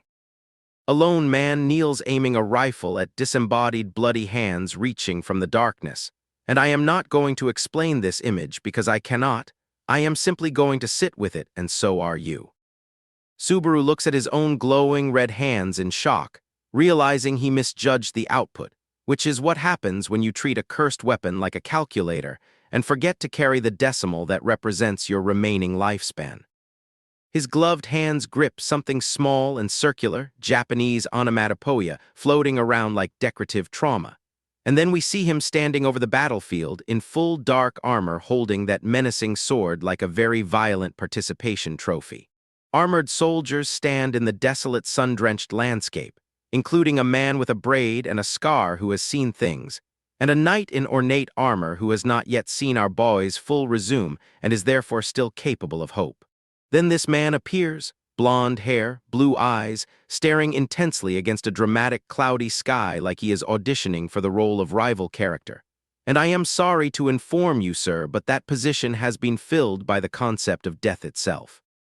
A knight in full armor recoils as something unseen impacts their shield. And I need you to understand this is not even Subaru attacking. This is just the pressure of being near a man who treats apocalypses like content milestones. A lone warrior runs across the battlefield under a fiery sky, past fallen armored figures, and the composition is so heroic it is almost sarcastic, like the artist knows this man is running toward his own hubris with a subscriber goal in mind. Then we get this shot of spiky hair with white streaks and glowing yellow eyes, looking down with determination, followed by a gloved hand gripping an ornate sword hilt, and the visual language is screaming hidden final boss energy so loud I can hear it from here. A masked face breathes out "Ha," and the blonde knight runs forward shouting "Idiot," which is rich coming from a man charging headfirst into a situation that already has 397 confirmed casualties. The dark-armored figure walks across the barren field muttering seriously, and the blonde knight reaches out in surprise and fear. And I am getting strong. The protagonist just did something the narrative will not let us see yet: energy, which is my favorite energy. Cut to a dark curved structure and a hand clutching a suit jacket, and we are back in the real world, or the tower equivalent, where people in offices are having the worst days of their professional lives because of streaming numbers. Two men in suits stand in sunlit offices, one with hands in pockets, one with a coat draped over his arm, and the silence between them is the silence of people who have just watched their quarterly projections get murdered by a single masked streamer. A woman sits with her head in her hands, distressed, while an older man with a scar asks, "Was it really necessary to go that far?" And the answer is yes, John, it was necessary, because Hatsuka bet her entire career on lightning, and lightning does not do refunds. A blue-haired young man sweats nervously while a woman covers her face in despair. And this is the Soughton Entertainment damage control team realizing they are not managing a streamer. They are managing a force of nature with a chat window. A woman in traditional clothing says this is bad with the energy of someone who has just checked her retirement account. And then we get a close underpowered of green eyes wide with distress, hands framing her face like she is trying to hold her own skull together. Another young woman clasps her head, eyes wide with fear and surprise, while someone covers their face muttering, "I should have added more emojis," which is the most devastating self-criticism I have ever seen in a corporate crisis, and I have seen several. The woman in traditional clothing is now fully slumped over on the couch, while an older man with a mustache looks at a younger man with crossed arms, and the generation gap in this room is about whether lightning acquisition is good or bad for the brand. Then Hatsuka stands underpowered and delivers the line of the act. "But before being a manager, I am a passionate fan. I cannot help it. And I need this energy in every workplace. I need people risking their salaries for the sheer love of the content." She follows underpowered with, "And besides, I told you already, did I not, boss?" Smug as hell. And the older man with the scar just stands there with his hands in his pockets, while the younger man looks confused and annoyed, which is the universal expression of "I did not sign underpowered for this." A woman in ornate black and red clothing declares that with this, lightning has become exclusive to Subaru Narukami and his group. And I am sorry, but that is not how elements work. That is not how anything works, except in this tower where clout is literally a resource. The blue-haired man looks down smug, claiming he managed to protect the salaries. Heh. And this is Seijin, this is our reluctant accomplice, who has just realized that being right next to a correct Hatsuka is somehow worse than being wrong with her. The scarred older man smiles, no wonder no one else could acquire it, and a man in a dark suit adjusts his tie, calling Subaru definitely a person worth watching, which is corporate speak for "we are terrified and we want in on the revenue stream." The blue-haired man looks underpowered, surprised as the older man speaks to him, and a young woman reacts with triple exclamation marks as someone holds underpowered a phone, and the speed at which this office pivoted from panic to profit is genuinely inspiring in a dystopian way. And we end where we began, with Kazuki Kyojo's face on that billboard, blue eyes staring down, asking if he can become the strongest, And the answer is sitting right behind him in the frame, masked, patient, already running the numbers on how to monetize this man's entire legacy. Our boy lands on the cobblestones like he owns the morning, which is optimistic considering his mood's apparently already in the dumpster. He announces his mood is ruined first thing in the morning, and honestly, same. But he's got that main character privilege where his bad days still end with stat increases. Some guy in a black coat with gold trim is lurking like he's waiting for a gacha banner to drop, and our protagonist laughs like he already read the patch notes on this encounter. Three men in a dim room having what I can only describe as villain brunch, and one of them asks if today's unlucky. Buddy, you're in a manhwa, every day's is unlucky. Our protagonist's internal monologue says everywhere I go, which is never a good sign. That's the thought you have right before the tutorial boss shows underpowered with a grudge and a coffee mug. Enter the gray-haired man with the stern expression and the coffee, and I need you to understand, the coffee doesn't survive. Nothing survives when these two share a scene. The mug goes flying, the protagonist's eyes go full feral mode, and someone yells HOT. Like that's the primary concern here. The concern is the murder in those golden eyes. Coffee everywhere, protagonist on the ground, and he hits us with "oh my bad" in the most aggressively insincere tone I've ever seen in a speech bubble. This man does not think it's his bad. The gray-haired man grins like he just got a legendary drop, and he says Subaru with that specific tone that means either he's about to offer a quest or a death threat. Sometimes both. Hands reach, shadows loom, and our protagonist just stares at his glowing tablet like he's checking his viewer count while contemplating if murder is content appropriate. It is. It always is. Two men back to back like they are posing for an album cover, and then a blue light flashes like the system itself said, nah, we need a scene transition. Someone says HEY in a hallway, which in manhwa language translates to I am about to ruin your entire afternoon with information you didn't ask for. Our protagonist turns with that golden-eyed stare and says he's pretty sure he warned this guy last time, and the other dude asks if a screw came loose in his head. Sir, this is Reincarnator's stream. We are all missing screws. Muscles flex, faces get close enough to share a breath mint, and two men stare each other down with the intensity of people who know this fight is getting clipped for TikTok. The protagonist starts with sorry, but which is manhwa for I am not sorry at all, and the older man with red eyes says he doesn't have time for this today. Wrong answer. You always have time for the protagonist. The red-eyed man looks at his own hand like it betrayed him, asking if the protagonist was always this strong, and that's the question you ask when you realize you've been fighting a new game plus character in a tutorial zone. Our protagonist drops a thanks for the treat like he just finished a complimentary breakfast and walks past two seated men who are suddenly very invested in not making eye contact. Smart. The gray-haired man yells HHEY. With that specific stutter, that means he just watched his pride get critical for emotional damage, and sharp-teeth guy gasps like he forgot to breathe during the whole exchange.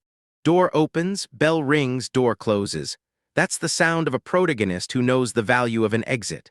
No monologue, no explaining his power level, just vibes and the implication that you are not worth the stream content. Cut to ornate armor guy, red-eyed scar man, and someone clenching their fist so hard red energy crackles. The antagonist coalition is having their emergency meeting, and the agenda is how do we nerf this streamer. Our protagonist stands before a wooden door, runs off with speed lines, then looks underpowered at the sky like, oh, that's right. That's the face of a man who remembered he has a hidden quest to trigger and a boss to speed run. And we end on a bubble bath with a rubber duck because even reincarnated streamers who threaten eye removal need self-care. The first boss speed run goes live tomorrow, chat. Sub now or miss the world record. We open on a man with glowing red eyes and a grin that says he already read the patch notes for your funeral. This is not a tutorial boss. This is someone who paid for the premium battle pass. Cut back to our boy, who is currently explaining that he needs to master lightning because apparently last time ended in what we in the industry call a skill issue. He's lunging forward with that red blade like he's trying to outrun his own death flag. A fiery demon creature lunges out of the darkness, and our protagonist's response is to charge lightning directly into his own legs. We are not skipping leg days. We are weaponizing it. The ground cracks beneath him because the tutorial floor has opinions about this. He lunges at the beast with his glowing sword, and the beast roars back with what I can only describe as final boss energy at 11 in the morning. This is the streaming equivalent of starting your broadcast with a Category 5 hurricane. Shadow figure with blade meets demon sword getting struck by actual lightning.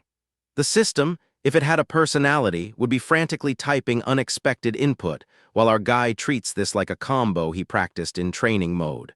Red and yellow energy erupts outward in a visual effect that probably crashed someone's stream client.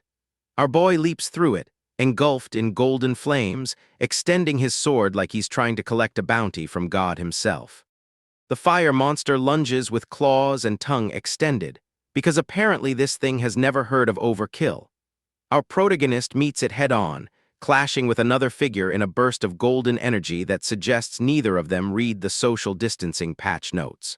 The black blade, wreathed in golden energy, slices through the air with the kind of force that makes physics consider a career change. This is not a sword swing. This is a declaration of tax fraud against the laws of momentum. Aftermath, sunlight through forest canopy, two glowing blue pillars of light, and our boy walking down stone stairs like he didn't just commit a war crime against a fire elemental. The arena has gone silent. Chat is probably spamming PogChamp in 12 languages. His fatigue reads 61. For context, that's the number you hit when you've been speedrunning a boss fight on no sleep while your chat bets against your survival. The body is a resource, and he is currently running a deficit. Wedge of Greed is now rank D, level 3, and the cost was 40,000 credits. He stares at this number like it personally offended his ancestors. The leveling curve in this tower has the same energy as mobile game stamina systems, and he is not appreciating the parallel. He wishes someone would show underpowered and introduce him to a good job out of the blue. This is what we call foreshadowing with desperation. The universe hears this request and prepares something that technically qualifies as employment. Someone says hunting, and his face does the exact expression you make when the job offer turns out to be multi-level marketing. Cut to a golden eye against starry sky. Someone is watching. Someone with opinions about his career trajectory. Night forest, mist, and a silhouetted figure standing just far enough away to be dramatic. Our boy looks back with the expression of someone who knows this is either a quest giver or an assassin, and the odds are never in your favor in this tower. The red-eyed man calls him persistent, which is one way to describe keeps respawning until the boss dies. Our protagonist stares back with yellow eyes full of determination and the quiet panic of someone who recognizes this voice from a previous life's highlight reel. The older man admits he thought about patience, but anger reached level cap first. This is the most honest villain motivation we have seen in 12 chapters. No grand ideology, no tragic backstory, just I got mad and decided to escalate. Two men in dark suits face off with the energy of executives who are about to discuss a merger where only one company survives. The blonde one has his hand in his pocket, which in Manhwa visual language means either casual confidence or concealed weapon. Sometimes both. Amber eyes stare forward with the neutrality of someone who has already calculated 17 escape routes and found them all lacking. Another character mutters this guy, which is the subtitle translation of main character privileges detected. Establishing shot of an ornate tower against starry sky, followed by a steampunk airship flying past like this world couldn't decide on one aesthetic and chose all of them. The tower says ancient magic. The airship says industrial revolution. Together they say your GPU is crying. New location, new characters. A blonde man with hair covering his eyes stands neutral. A person in a floral jacket with a distinctive necklace. A large hairy hand obscures a man with a golden bird emblem. We are collecting party members or future betrayals, possibly both. Efficiency. A scarred blonde man gestures with smug confidence and then grins while holding a cup, saying long time no see to someone who clearly did not miss him. This is the energy of a Discord moderator greeting a user they banned 6 months ago. A man in a phoenix jacket sits with his back to us, while another with messy blonde hair and a grin that occupies too much face real estate says things are so-so. His eyes are narrowed in a predatory manner that suggests so-so translates to I have already poisoned the tea. Our protagonist, now identified as Sung Jinwoo in this translation patch, says that's healthier actually, which is the most ominous way to agree with someone. Then he leans on his hand and demands they skip to the real reason for this meeting. No tea, just trauma.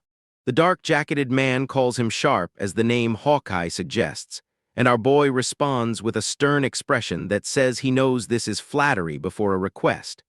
The name Hawkeye in this context feels less like a compliment and more like a target acquisition system.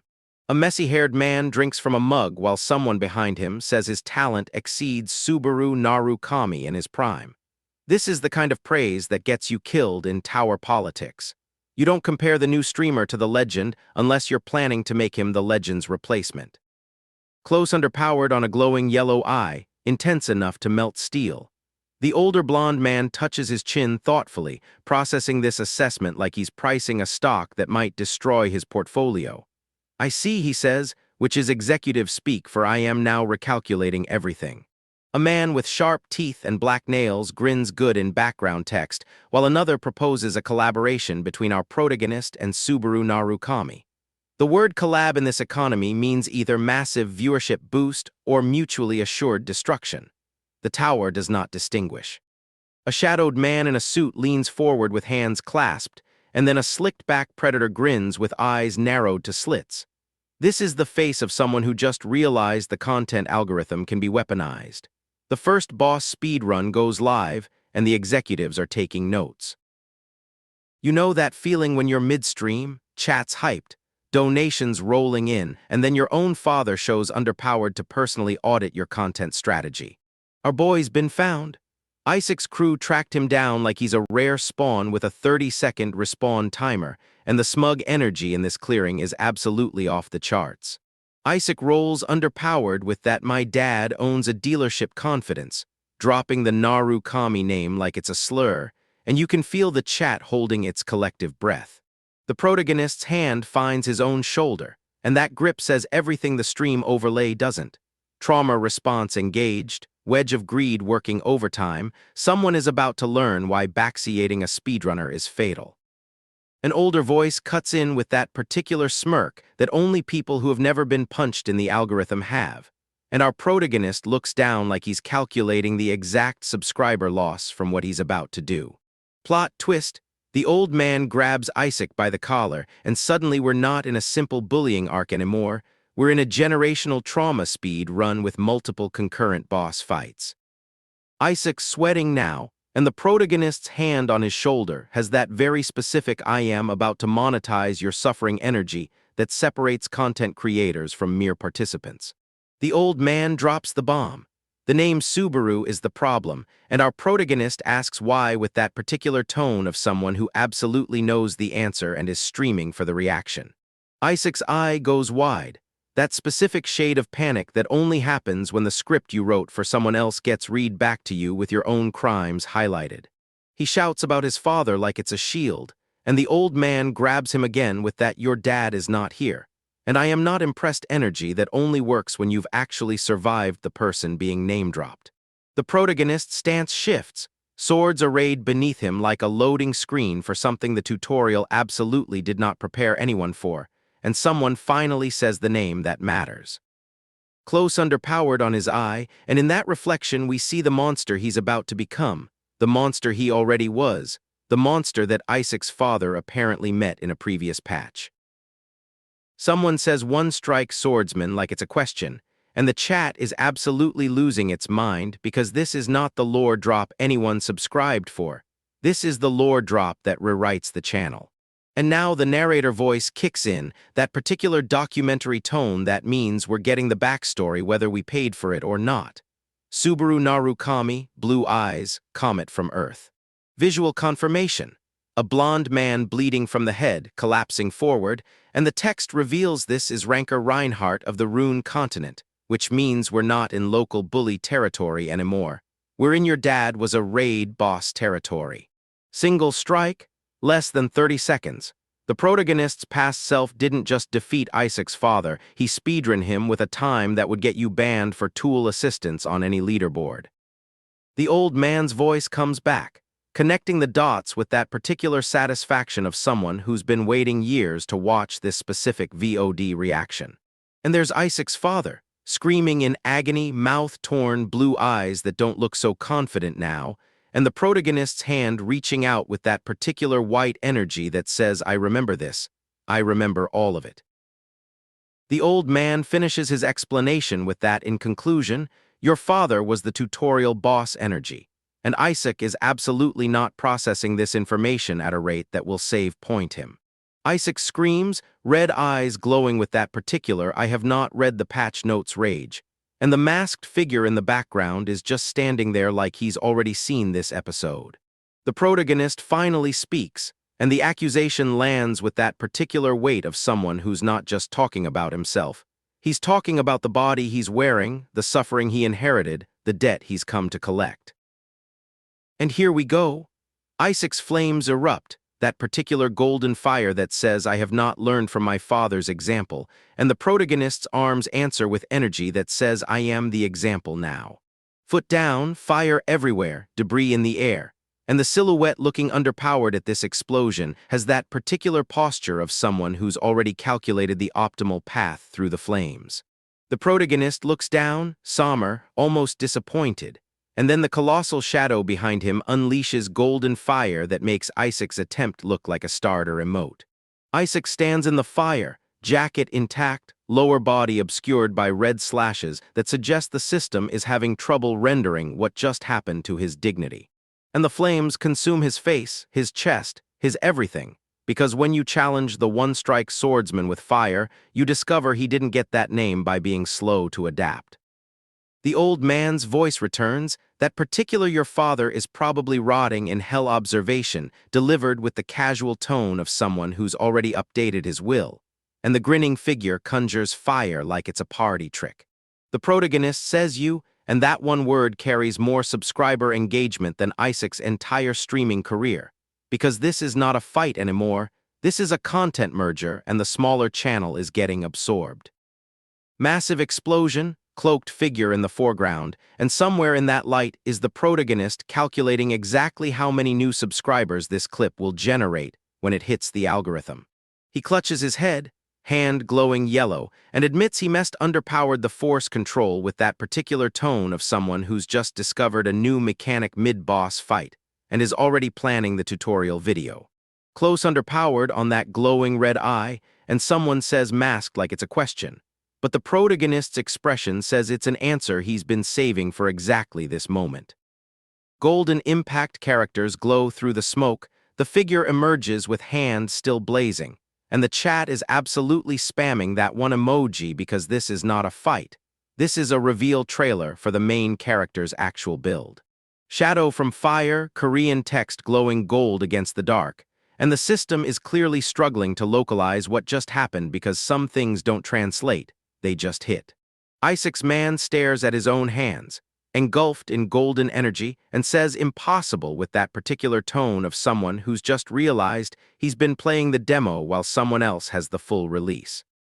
Silhouette falling through fire, someone asking how their fire was taken head-on, and the answer is simple. You brought fire to a lightning stream, and the chat chose violence. Our boy turns his back on the night squad like he's already bored with their entire civilization, and drops the coldest self-introduction the tower has seen in 2 timelines.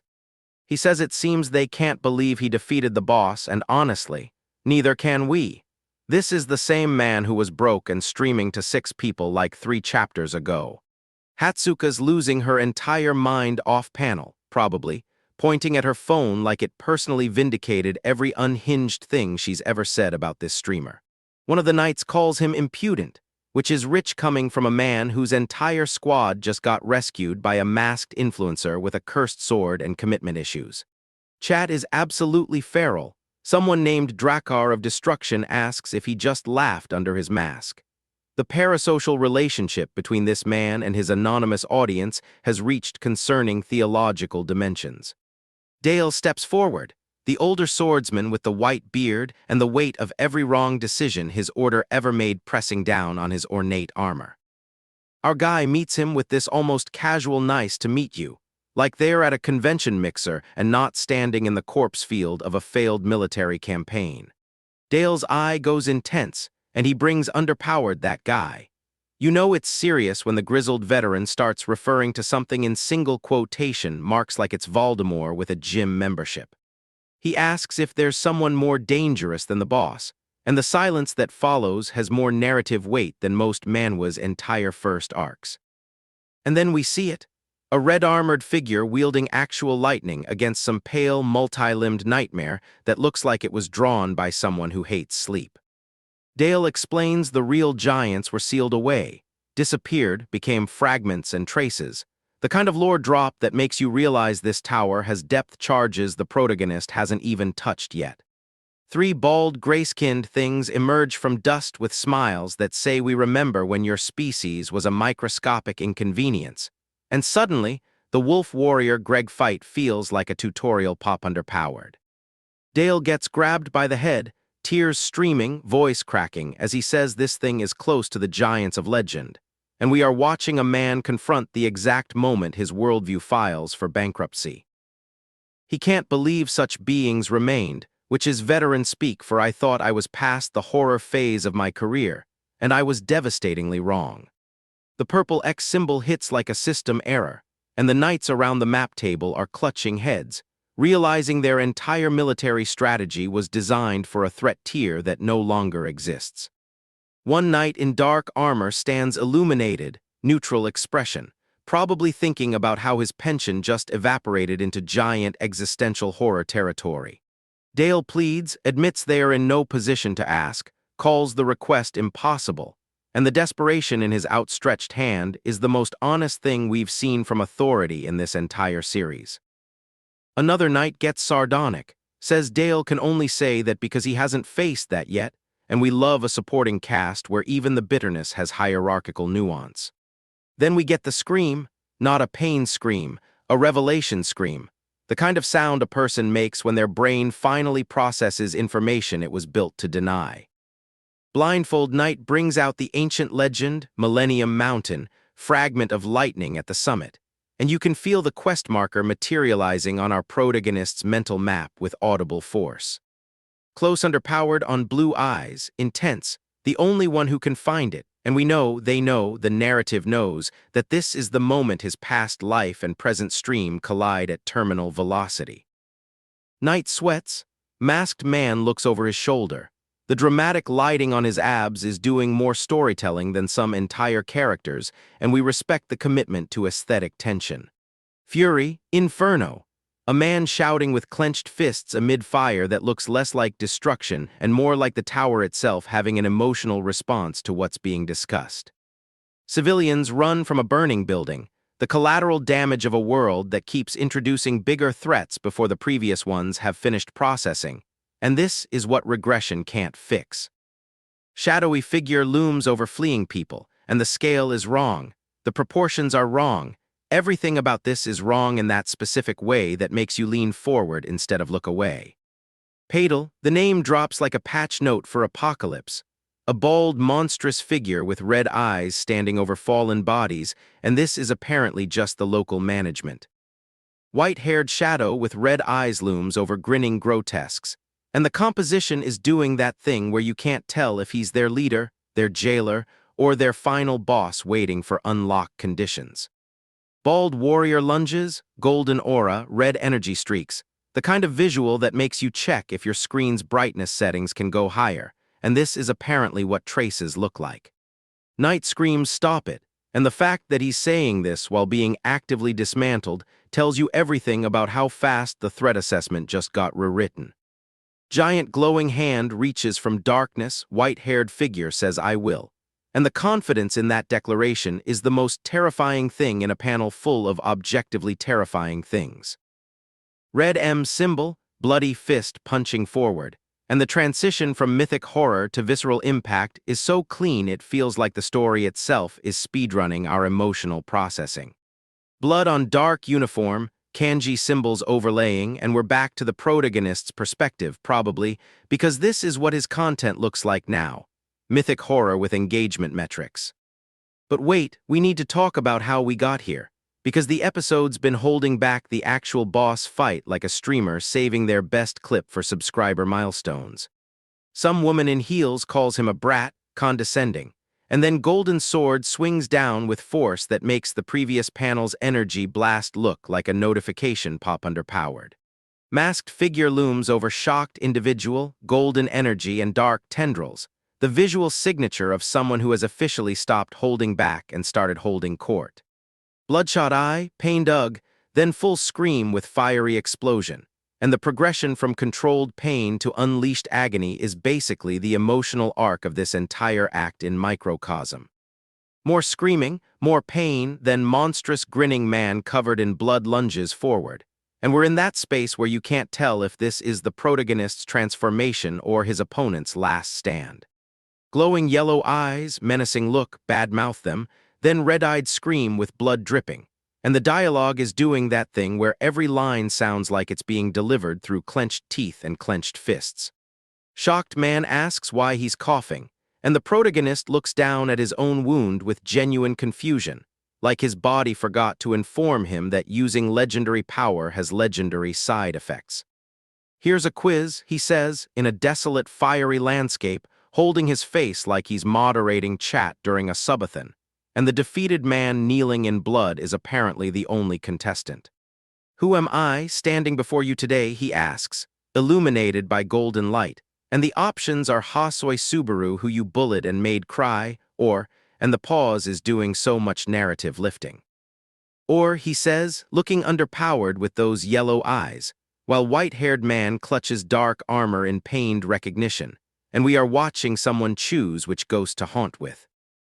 Dark-haired man coughs defiance, don't mess with me, and then the masked figure kneels with head bowed while another stands behind, and the power dynamic just inverted so hard it made a sound.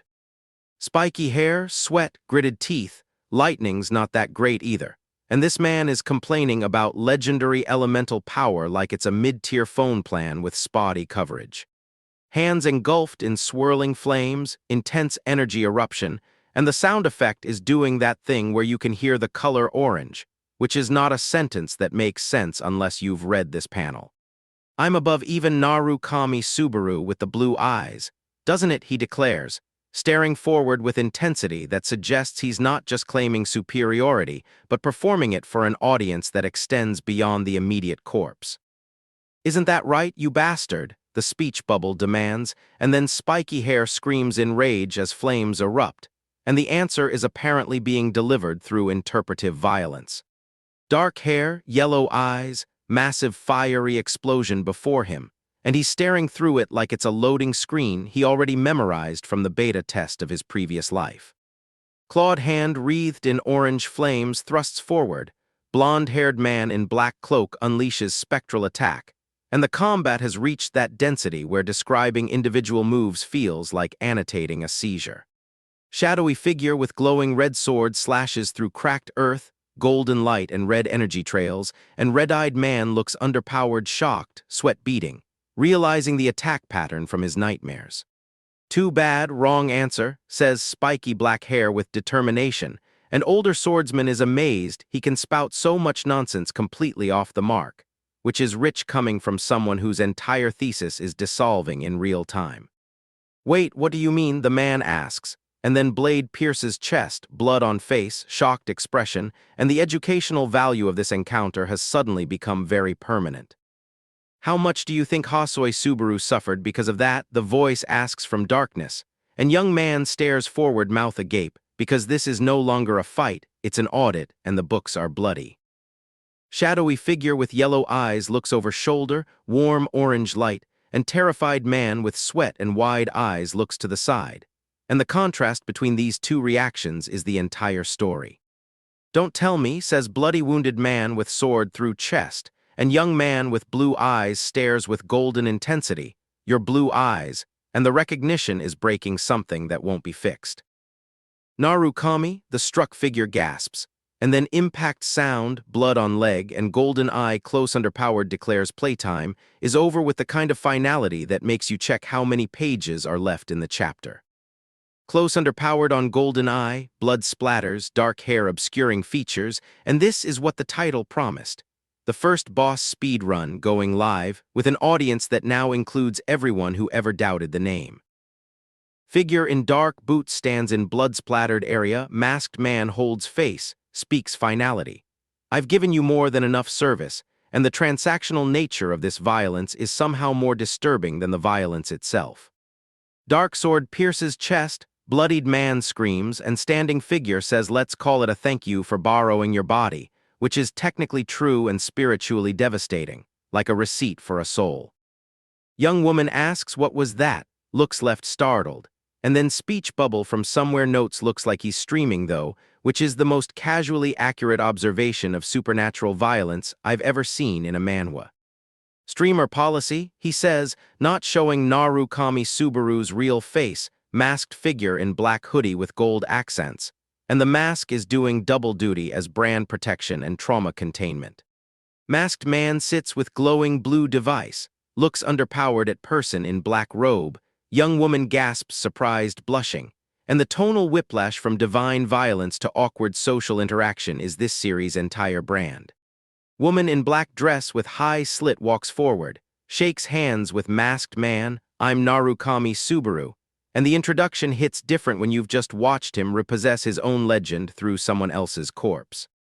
I'm honored to meet you, she stammers, and neutral expression woman with bun watches, and the gap between what she thinks she's meeting and what she actually witnessed is wide enough to stream in. They really look alike, someone observes, and then dark hair yellow eyes character contemplates if Narukami Subaru were alive and came back, and the dramatic irony is so thick you could mine it for content. Masked individual stands illuminated from above, young woman with green eyes gasps surprised delighted, and somewhere in the production pipeline Hatsuka is achieving nirvana through vindication. Yes, she stammers, and then blonde man screams in rage surrounded by fiery energy, because apparently we needed to be reminded that not everyone is having a good time with this revelation. Engrave it in your brain, bandaged man shouts pointing forward, and the instruction is technically unnecessary because nobody who saw this is forgetting. But dramatic repetition is its own kind of content strategy. Masked man looks down neutral as chopsticks emerge from bag revealing bloody object. Woman with ornate jewelry gasps surprised, and the casual meal during post-massacre social calls is giving main character energy so hard it's diagnosable. Young woman startled green eyes looks underpowered, and then woman with bun gasps surprised as masked man speaks. Besides manager, I think you're younger than me, and the age observation during identity crisis is peak social obliviousness.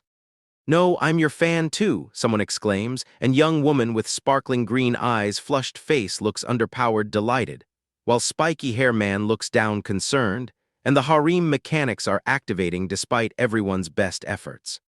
Protagonist reflects on swift nimble movements, refreshing even for him just watching, and the fragments of giant he encountered, and this is him doing post-fight analysis like it's a VOD review of his own trauma. Masked individual stands neutral, and then woman with green eyes speaks excited, it's amazing, right? I think it was fate, and the word fate is doing so much heavy lifting in this sentence it's getting overtime pay. Woman with pearl necklace gasps excited hands clasped, dark hair golden pin smiles broadly green eyes sparkling, and the Soughton Entertainment recruitment arc is going so well it's almost suspicious, which means it definitely is. Traditional clothing sits hands on dark bag red tassel, then hand slams document with binder clip. We will help create all sorts of added value, and the corporate language during post-boss death negotiations is almost as violent as the boss fight.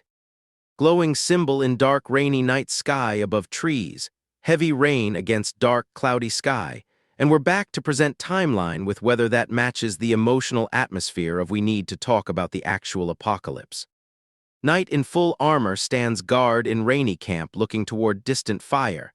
Shadowy figure stands in rain looking down at crates, and the parallel compositions suggest everyone's waiting for something they don't actually want to arrive. Knights gather around map spread on table, armored soldiers stand in dim room 1 trembling, and the strategic planning session has that energy of people pretending they have options when the narrative has already checked their inventory. Blonde knight looks intently forward, scarred man speaks yes. Knight shouts surprised looking at another knight, and the information cascade is hitting people at different processing speeds, which is realistic and devastating. 2 armored figures stand close, one says that's right, and the confirmation lands like a patch note nobody asked for. The boss you fought was the tutorial, the real content is subscription only and requires level cap. 2 men with serious expressions look forward. Then Knight's question, was it really the giant race's boss, not just a minion? And the fact that this question needs asking tells you everything about the difficulty spike we're facing. Blonde Knight shouts, how could you say such a thing? Men look at scrolls on table, exclaim Lord Peleus. And the name drop after everything we've seen suggests the narrative is finally cashing checks it wrote in Chapter 9. Man with golden mask and glowing eyes looks forward. Another man grins widely. The benefactor has awakened, and the phrasing suggests our protagonist is less a person now and more a status effect that happens to wear a mask. Knight gestures to hoodie wearer with open palm. Blonde Knight asks benefactor, are you feeling all right? And the concern is genuine but also strategically motivated, because a broken benefactor is just a liability with good branding. I can walk normally without needing any help, thanks to you, and the gratitude is real, the recovery is real, but the subtext is that this debt is now on the books and will be called in with interest. He doesn't look strong, even being polite, and this observation from the man on the left is doing that thing where underestimating the protagonist is less a character flaw and more a genre requirement. Knight speaks urgently to companions, gesturing with hand. And the urgency is valid because we've all seen what happens when the protagonist stream goes live and the content demands escalation. And we return to where we began, our boy with spiky hair seen from behind, speaking into the void. It seems you can't believe I defeated it. And the circle closes with the confidence of someone who has done this before, because he has, in another life, on another stream, for an audience that didn't survive to subscribe. Our boy finally catches his breath after the lightning trial, and the first thing he does is negotiate like he's on Shark Tank with a sword. But we need to talk about the white-haired gentleman in the back, because that is not a random non-player character face. That is a I have killed protagonists before and I have notes face. Masked man on a horse, glowing yellow eyes, storm debris everywhere, and he's just vibing through it like this is a Tuesday commute in the apocalypse. And then he drops an old catchphrase by accident. Brother is so deep in his own lore that his muscle memory is leaking canon from his previous life. Chat's already registering missions. Safety Asset wants him to fight something for 3,000 credits. The economy of this tower is just Twitch donations with extra steps and slightly more death. He clocks the location. Lightning fragment hidden in the rocks. This is not a discovery, this is a memory. He's basically speedrunning his own trauma with a checklist. The rain, the jagged rocks, the purple kanji floating in the air like the system is trying to be atmospheric. This whole trial is just aesthetic farming for clip channels. Blonde guy calls the lightning fragment legendary. Our boy asks how to obtain it like he's asking for the Wi-Fi password. The confidence is clinical at this point. The knight is sweating, gripping his sword like it's the only thing between him and unemployment. He knows something, and what he knows is making him reconsider every life choice. Meanwhile, somewhere in a warm office, Hatsuka finalizes a contract and celebrates like she just hit partner. The contrast between her joy and the reigning hellscape is almost offensive. Chibai Scar guy laughing, women dropping purses, phones ringing across dimensions. The business of watching people almost die has never been more profitable.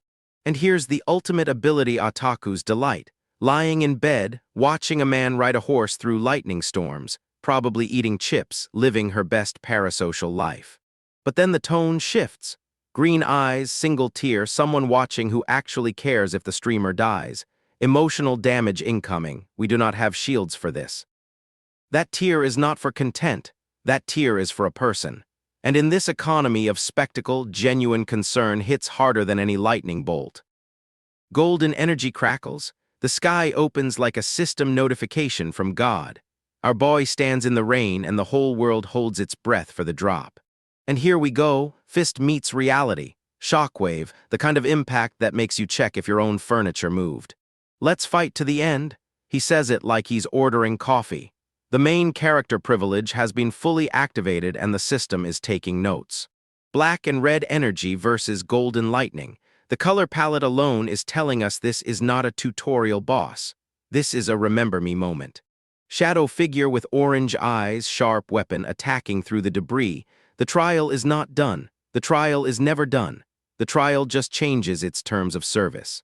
He stands in the rain, boots on wet stone, energy still crackling. The first boss speed run goes live, and chat, we are not prepared for the viewer count.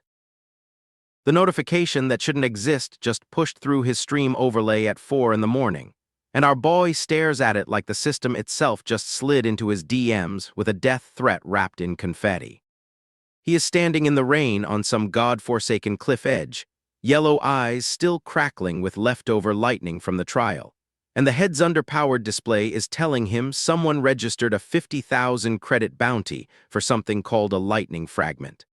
2 riders in the downpour, one masked like our guy, one just some knight in black armor who definitely did not sign underpowered for legendary item archaeology at 2 a.m. Both of them soaked and regretting every life choice that led here. His boot hits cracked wet stone, and the splash carries that specific sound of a man who has officially left the tutorial zone and wandered into developer-intended endgame territory without reading the patch notes. He says it out loud, half to his chat and half to whatever cosmic horror wrote this questline. A fragment of lightning is hidden here, like the tower is just leaving legendary drops in random cliffs now. The masked figure touches the knight's shoulder, and you can feel the unspoken conversation. Though we both know this is insane, but one of us has a streaming quota energy radiating off the panel like a space heater. Jagged rocks against storm sky, purple kanji bleeding through the rain like the tower's user interface got drunk and started vomiting lore all over the scenery, and somewhere a composer is absolutely weeping into their orchestral strings. Lone swordsman, horse, pouring rain, contemplative silence, the whole visual package screaming I have seen the end of the world, and it has a very specific drop rate as chat probably spams question marks in 6 languages. Cut to the blonde knight explaining that the lightning fragment is something that appears in legends, which in tower speak means it either does not exist or it exists, and has killed everyone who ever got close enough to screenshot it. Our guy asks the obvious question, do you know how to obtain it? And the subtext is thick enough to cut with a demon sword because he already knows. He is just checking if the non-player character quest dialogue matches his first-run memory. The knight's face goes full distressed anime protagonist, sweat and wide eyes, and the dawning horror of realizing he is standing next to someone who treats legendary artifacts like collectible achievements, and he did not pack enough potions for this. Grips his sword hilt like it is the only honest thing in a world where streamers can monetize divine intervention. And honestly, same, that hilt has never asked him to hit a subscriber milestone before killing a boss. Meanwhile, in an office that definitely has insufficient lighting for OSHA compliance, Hatsuka's fist pumps, and she is screaming into her phone that the contract is finalized. Manager, the absolute manic joy of someone who just won a bet with her boss's entire salary. Her colleague in the dark dress is still processing, phone half dropped, asking what did you say? Is that so in the exact tone of someone who just watched their coworker manifest a binding legal document through sheer parasocial willpower? Chibai-scarred guy laughing, bun-haired woman gasping proper person. The whole agency subplot has officially become a sitcom about people discovering their new talent, is a reincarnated war criminal with a Twitch account and unresolved trauma. The woman in black walks away laughing, drops her purse with a casual poit, and her colleague is just staring at her own phone like it has started speaking in tongues, which in this economy it basically has. Phone buzzes with I want to talk to you about soon, which is either a meeting request or a threat, and in Southern entertainment, those 2 things have statistically significant overlap. Dark-haired woman on her bed, phone above her head, laughing like she just got the notification too, asking if she should watch the stream then, and the answer is yes. The answer is always yes. We are all hostages to this content now. Green eyes, blush, shy smile, the whole ultimate ability otaku's delight package staring at her screen like it contains the secrets of the universe, which it does, because our guy is currently about to punch a mountain for lightning. The tablet shows him on horseback in snow, live indicator burning red. And someone at Soughton wrote this is the ultimate ability otaku's delight in the marketing materials, without knowing they were describing a man preparing to commit geological violence for content. Back to the cliff, masked face with yellow accents against digital blue, then a close underpowered of green eye reflecting light. And the cross-cutting is doing something here. The edit is telling us these two are connected across distance and screens, and the tower's weird narrative logic. She looks underpowered, confused, surprised, like the stream just showed something her brain refuses to inventory. And we feel it too because the camera is about to show us what broke her comprehension. Single tear rolling down, and I need you to understand this is not sadness. This is the specific emotional damage of watching someone you care about walk into a nuke zone with a smile and a subscriber goal. Golden energy crackles in the storm sky above crystalline rocks, and the masked man stands in the rain surrounded by yellow lightning and debris. The whole frame vibrating with that specific frequency of the tutorial is over, and the devs are no longer pretending to balance this. Jagged energy blast erupts, fist slams down with golden shockwave, and he is asking which one is sturdier like he is comparing phone cases instead of deciding which geological formation to commit war crimes against. Clenched fist, golden energy, let's fight to the end. And the chat is absolutely losing its collective mind because this man just declared war on a mountain with the same energy he uses to thank a $5 donation. Figure glowing yellow in stylized darkness, then black and red energy blast erupting from foreground, and the color palette just got baptized in chaos. This is no longer a stream, this is a theological event with a comment section. Golden blast from below, rocks shattering, debris flying, figure bracing for impact with the calm of someone who has done this before, who has died to this before, who is speedrunning his own trauma for your entertainment. Legs moving forward through yellow energy and debris, and the stride is not a retreat. It is a content strategy. It is the walk of a man who knows the algorithm rewards near-death experiences with exponential engagement. Shadowy figure with orange energy attacks with dark, sharp weapon. And we do not know who this is, we do not know whose side they are on, we only know they picked the wrong stream to snipe. Impact sound, boots on wet reflective surface, rain falling, and the chapter cuts to black with the specific energy of a streamer who just went offline mid-boss fight and left 10,000 people screaming in his chat.